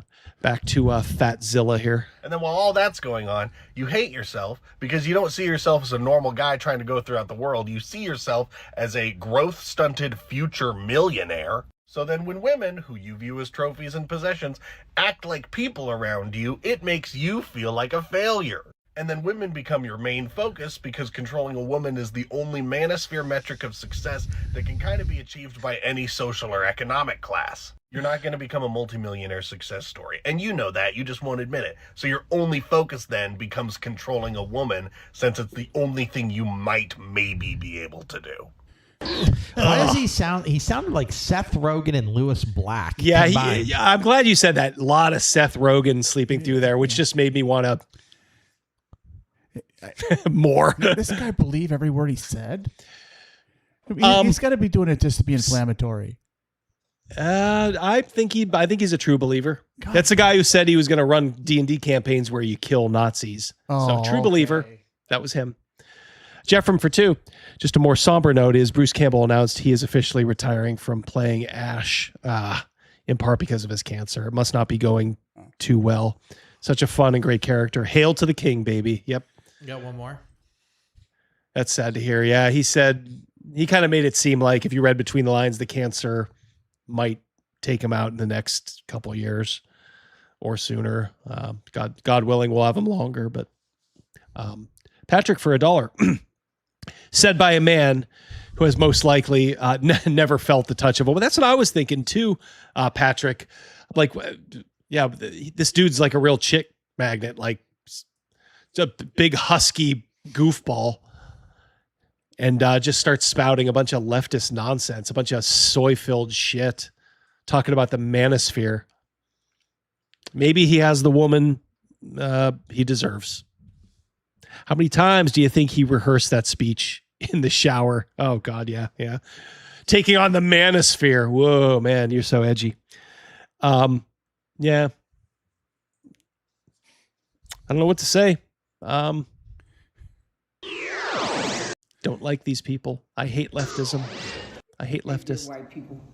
I've been very hard on you guys. Today, I'm getting out. I would like you guys to join me. I'm getting out in Memphis. I'm running some errands. I actually want to invite y'all. We have a very high heat index. It's almost deadly. I'm thinking that maybe you guys can go for a run today, maybe. Leave the water at home. Oh, I see where this is going. Yeah. I'll make you a counter proposal, Shamiqua. Why don't you go across the street and pick some foodstuffs for me? Or, maybe some textiles. Could you do that for me? Sounds good. Y'all like those?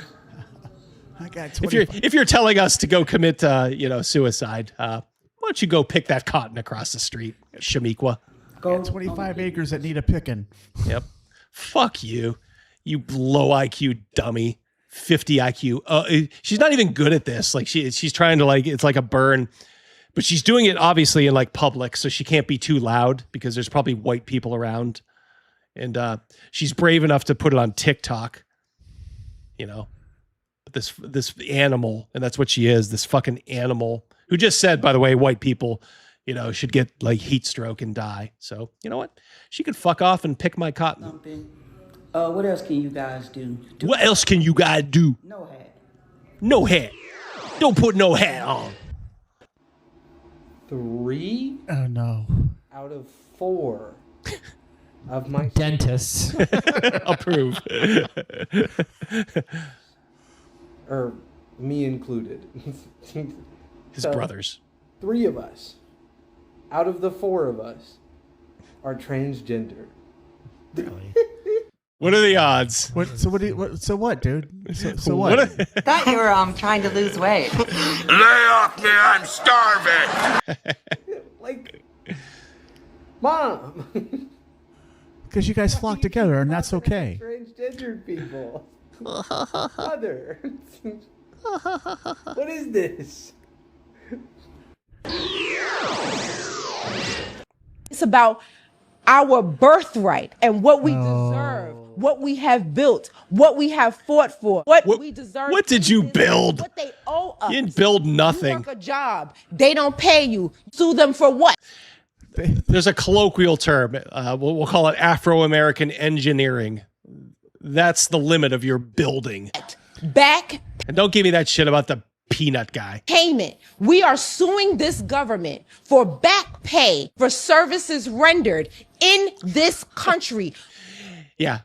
And you're also going to get a bill for the skyrocketing incarceration cost to keep you people away from the rest of society because you're so violent. On this soil that, might I add, is drenched in our blood. If you are not here to give the Drenched in your blood. services, or if you were not here as those services were stolen from you, then you do not deserve reparations here. Go elsewhere.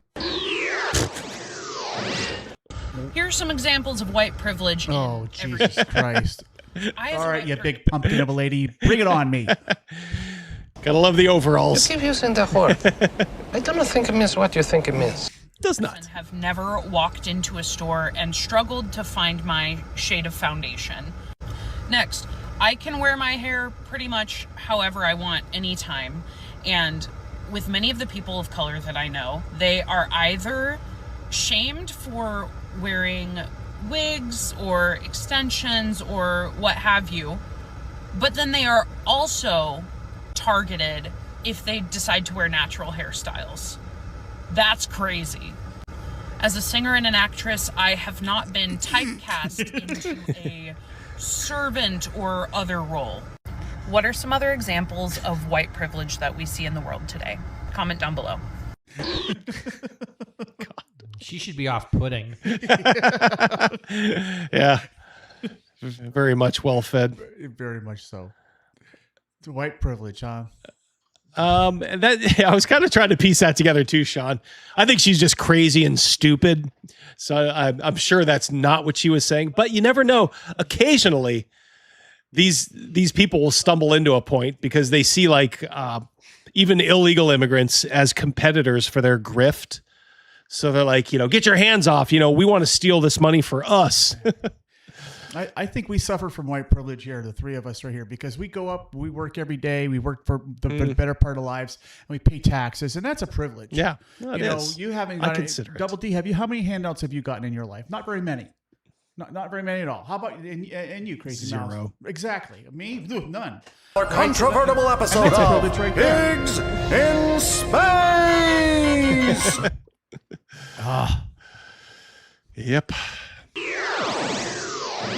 There are young women who've been locked out. This is Cenk Uygur, however you say his name, from the Young Turks.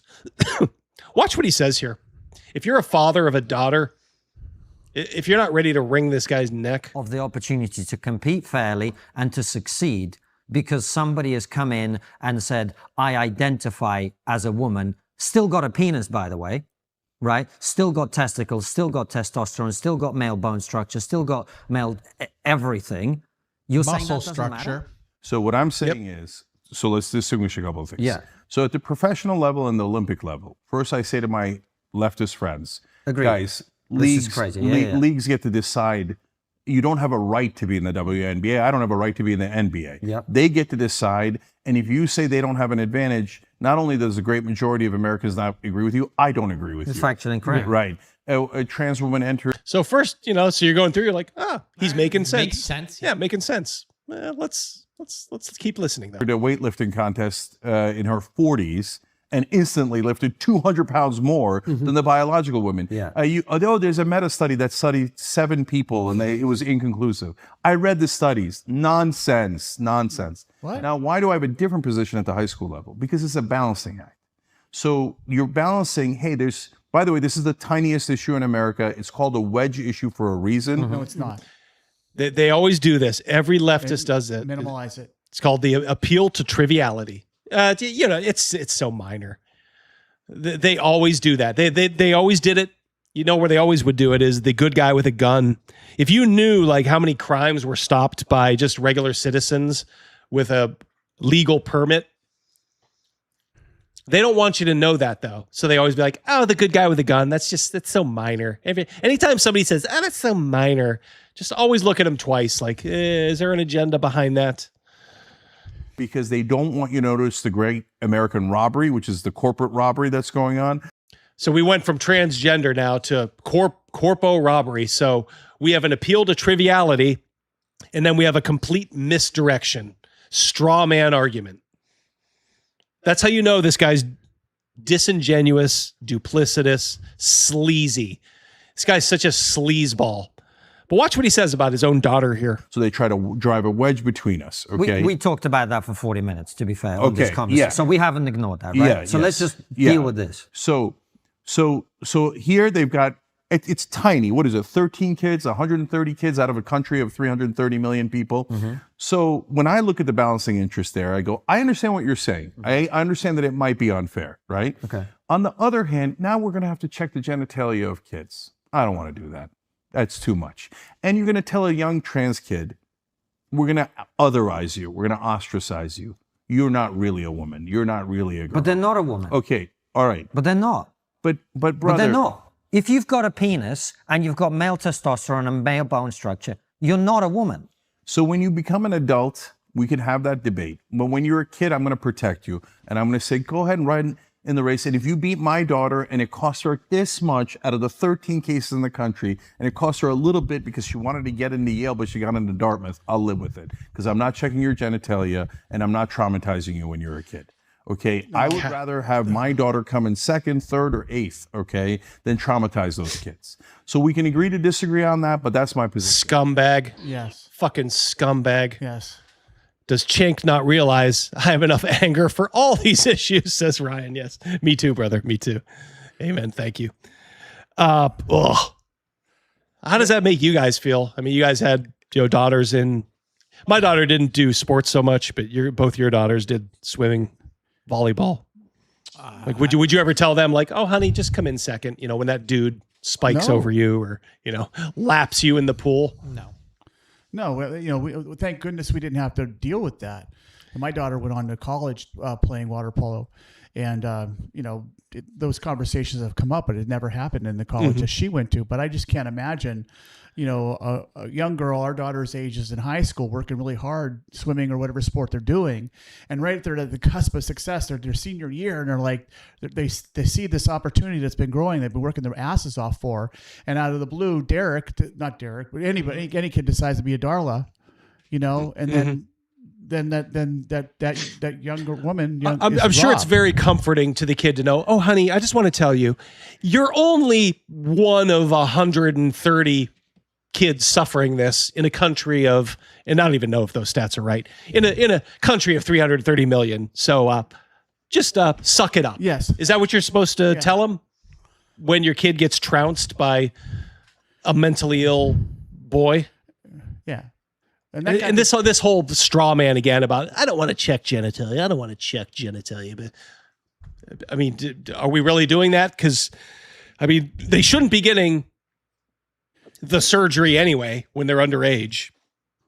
Because that's mutilation. Not at that age, no. But I mean, you're acting like these people are not known like that. Oh, that's Joey, who's now Josephine. Everybody knows that. I mean, are they going to try to lie and say it's not? Bullshit. I hate the fact that, if you just have to come in second, there's only a small number. Bullshit. One is too many.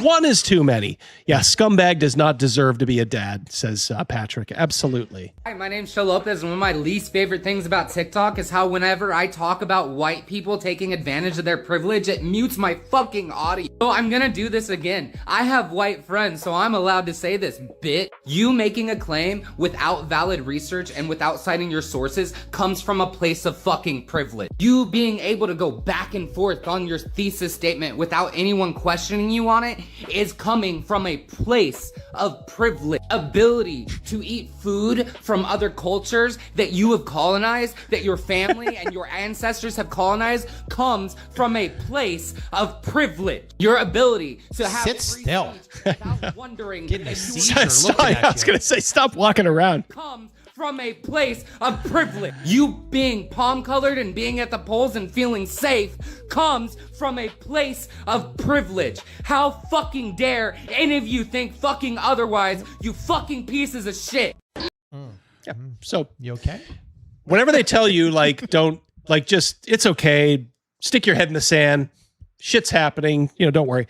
That's what, God, at this point, 50 years of just leftism being indoctrinated into people from grade school on has done to us. You get these violent retards who can't, form a coherent thought. They're talking about white privilege being you going down to Taco Bell. Are we getting activated yet? Because I sure the hell am. Doc Belmont, aka our friend Patrick, for $1. I want to be a dad more than anything. And my wife and I are trying so very hard. Yep. But this shithead can have kids and takes it for granted like that. I know. It drives me nuts, especially for folks like you who would be just fantastic parents. Over the moon about it too, Yep. And just so happy. But yeah. And to have a guy just sit there and sell his own daughter out on the altar of an ideology, a sick, a terrible ideology too, of worshiping this mental illness that we call transgenderism. It's disgusting. Meg, this is... Oh, It's only a short. Goodness. It's only a short. One of my other poll questions is going to be, who was worse, her or the girl that doesn't let her husband grill? Oh. There's another poll for us. Paige Turner or the Monopoly chick. Yeah, what is the best way to support your husband since he is monogamous and vice versa? Divorce him. Be honorable and leave the guy. Yes. Stop ripping his heart and soul out. So as a polyamorous woman married to a monogamous man, my husband feels the most supported when he is involved in the decision making and of who I fuck. So decision making, not like who I can date. He doesn't allow she doesn't even allow him that. me or let me. He doesn't have veto power. But it's more like, hey, Not when the Greek's involved. He's a charmer. Oh yeah, that Greek. best date to do this. I don't really know if I should go on a second date with this guy. Sometimes he gets annoyed because I Fuck too many guys. Yeah.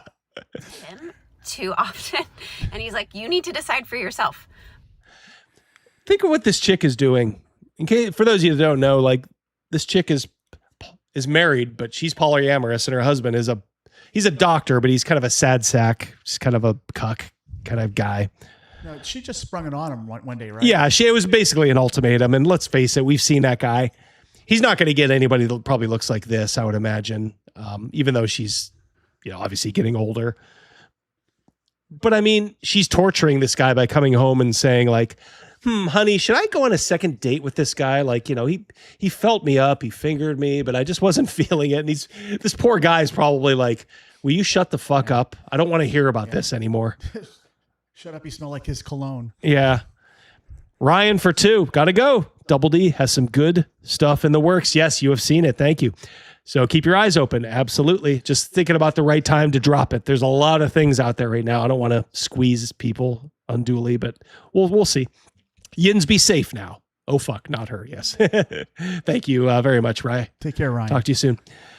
James for 10. My motherfucker.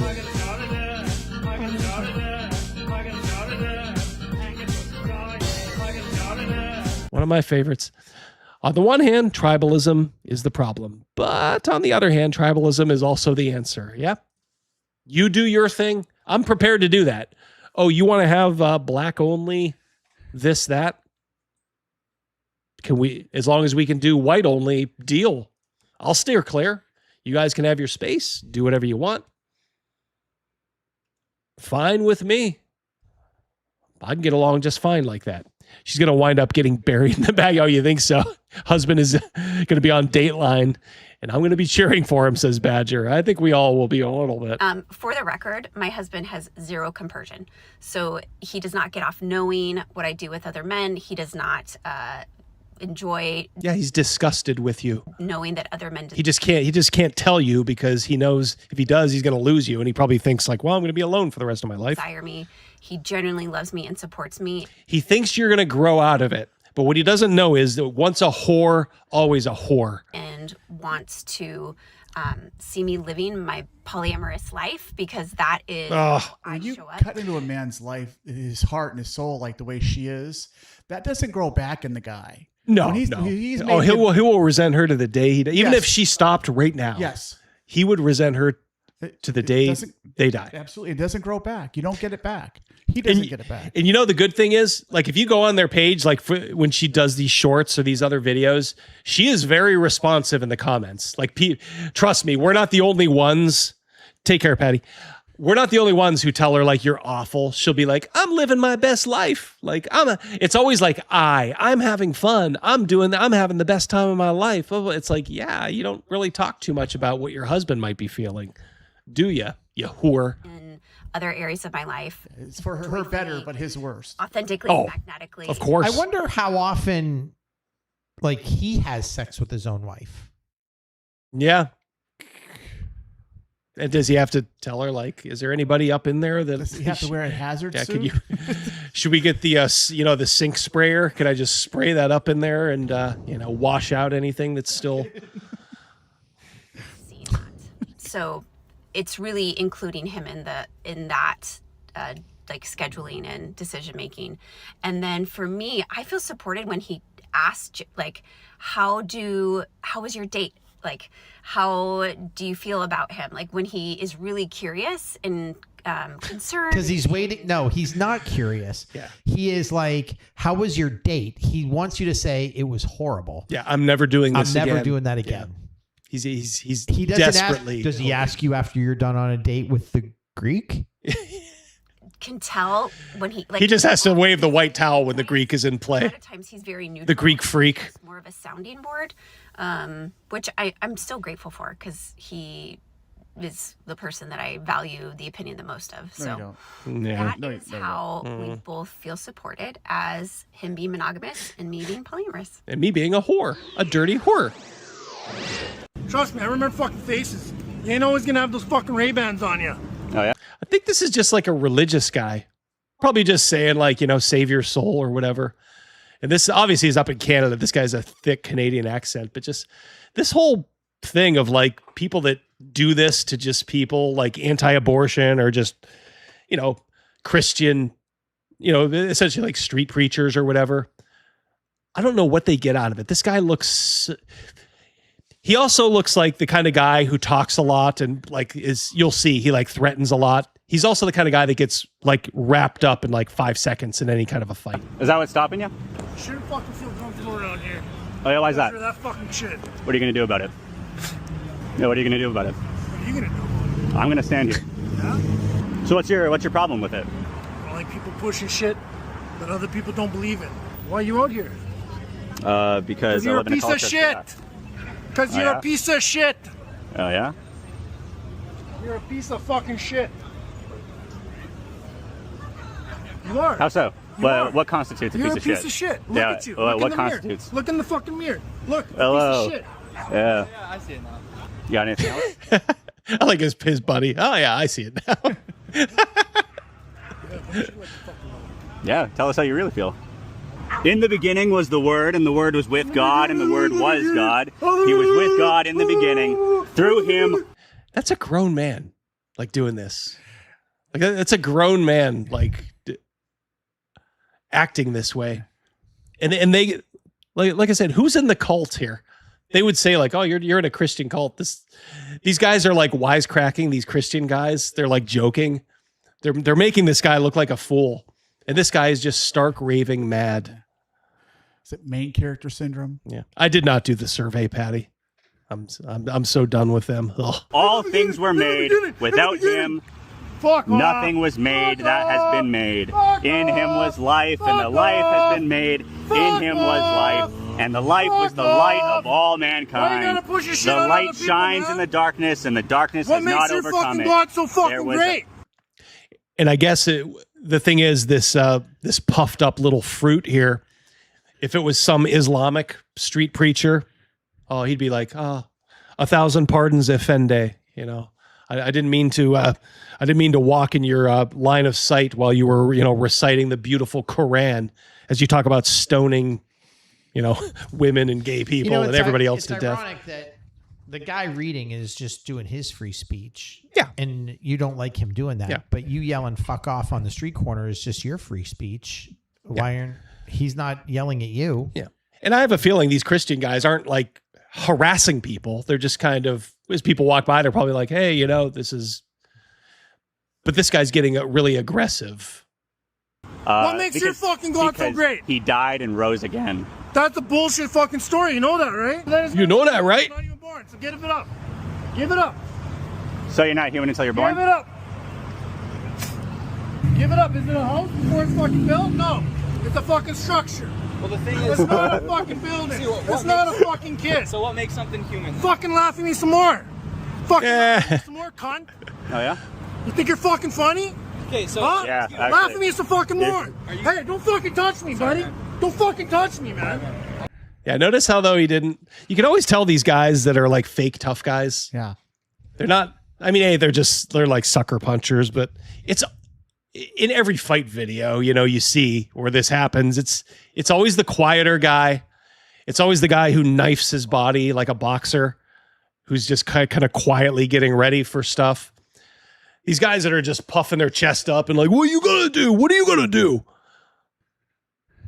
These are the guys that get dropped like that. Don't fucking touch me. You think you're fucking cool on some shit, man? Touch me fucking again. Touch me again. Come on. Go for the younger guy. Yeah, that's right. Yeah. Yeah, leftism is not poison. That's Tommy Not at Chong's all. angry brother right there. Yeah. Cliff for 5. Just sometimes wish I was given a nasty clerical spell just for that dude. Yep. Palpatine Force Lightning. Yep. Oh, look at who crawled in here. It's Crawford at a Crimson Craw, aka Redfield 70. The way this guy is crashing out of the Christian is how I reacted to the new Wizards of the Coast survey. Yeah, I saw they were doing one. Maybe I should. This is for him, by the way, for his super chat. Please do. Welcome to the party, pal. Yes, indeed. Good to see you. Good to see you here, Crawford of the Crimson Crawl. Yeah, I don't know. Maybe I will. I don't know. Patty already asked. Maybe. I'm just so done with them. All right, I think we had enough of that guy. If there's any more. 10-10. Yep, that's long enough. Let's go. All right, we're at Druid 68, Bard 32. That is like Republicans in New England and California numbers. Yes. I voted for the Bard. Did you? I did. Just to be different? Just to be different. Like I said, I've seen the Bard in action a handful of times. Crazy Mouse did a Bard one time. I liked it. I liked your character. I did play a Bard. I did it as a continuation of a storyline that a character of mine died, and he had some acting ability, but I tried to build it into the character because he knew how to throw his voice. And how did he learn how to throw his voice? From being a thief. He went to Bard school and learned it that way. And when he passed away, I had someone he knew from the College of Bards join our group. Right. And that's how it was. Yep. It's good stuff. But I had to figure out, how would someone learn how to throw their voice? Just by practicing? No, he went to Bard school to learn how to do it. But I never really got into the whole druid thing. Just never interested me. Druids are tough. Druids are tough. There was one really good one in my original Birthright. She was one of the original Birthright players in my 30-year campaign. She was a druid. Alana, I think was her name. I think you're right. Yeah. I didn't play in that campaign, but I knew some of the people. Yep. It was fun. Well, thank you, Joe. Thanks, everybody. Thank you for all your support, all your memberships, your continuing memberships, your super chats, your gift memberships, your happy poops and whatnot. It's all very well appreciated. James, thank you for this. And thank you to Double Bubble Bubblegum. Yep, for being our sponsor.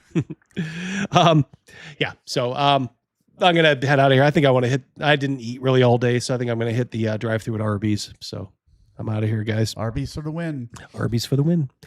Next week, it'll be the Druid versus Arby's. Druid versus Arby's, yep. No, it would be the Bard versus Arby's. It would be the losers bracket, right? But Arby's beat McDonald's. Oh, did it? Didn't it? I thought McDonald's won. I thought Arby's beat McDonald's. Well, I'll tell you what. Chat, those of you that remember, you can do that. I'll get this from Bruce. Go ahead and put that up there. Bam. For 20. Oh my gosh. Lord. Oh Thank you, my on. man. We got something for him. This is one for the books. To the queen. Arby's did win.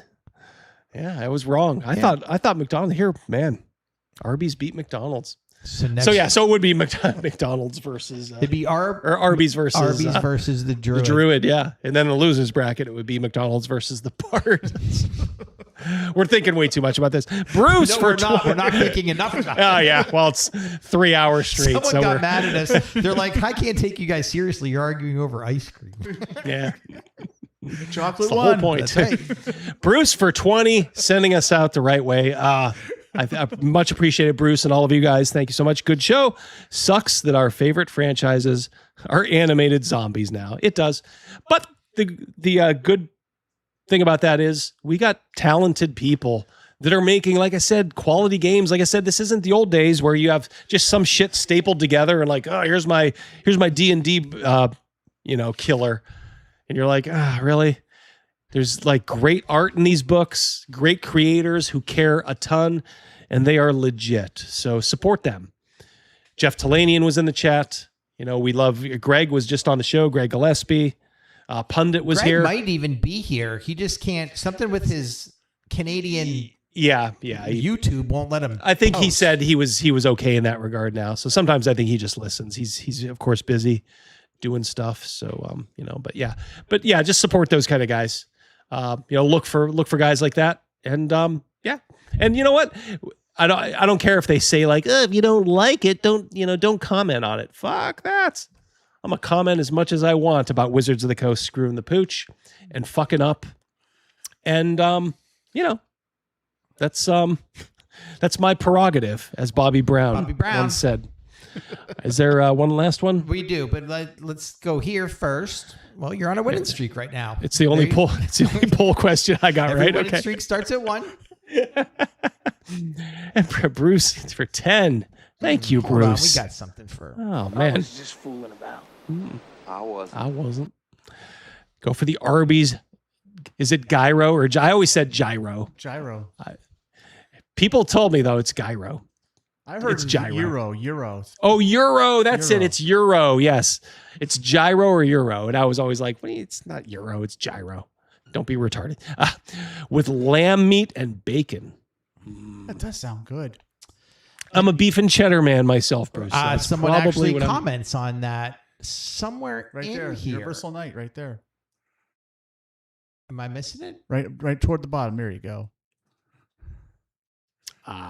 No, Euro. something about beef and cheddar was mentioned. Okay. Oh, there it is. There it is. Shellback. Let's see. A man of wealth and taste. and memory. And memory, yep. Love the beef and cheddar. All right, guys. Everyone have a I'm great joking. night. Yep. Good For night, Crazy everybody. Mouse and Take Rogan, care. this is Double D signing off. Peace. Yep. Dark Sun's still going to suck, but, we'll have fun. So take care. Love you all. Peace.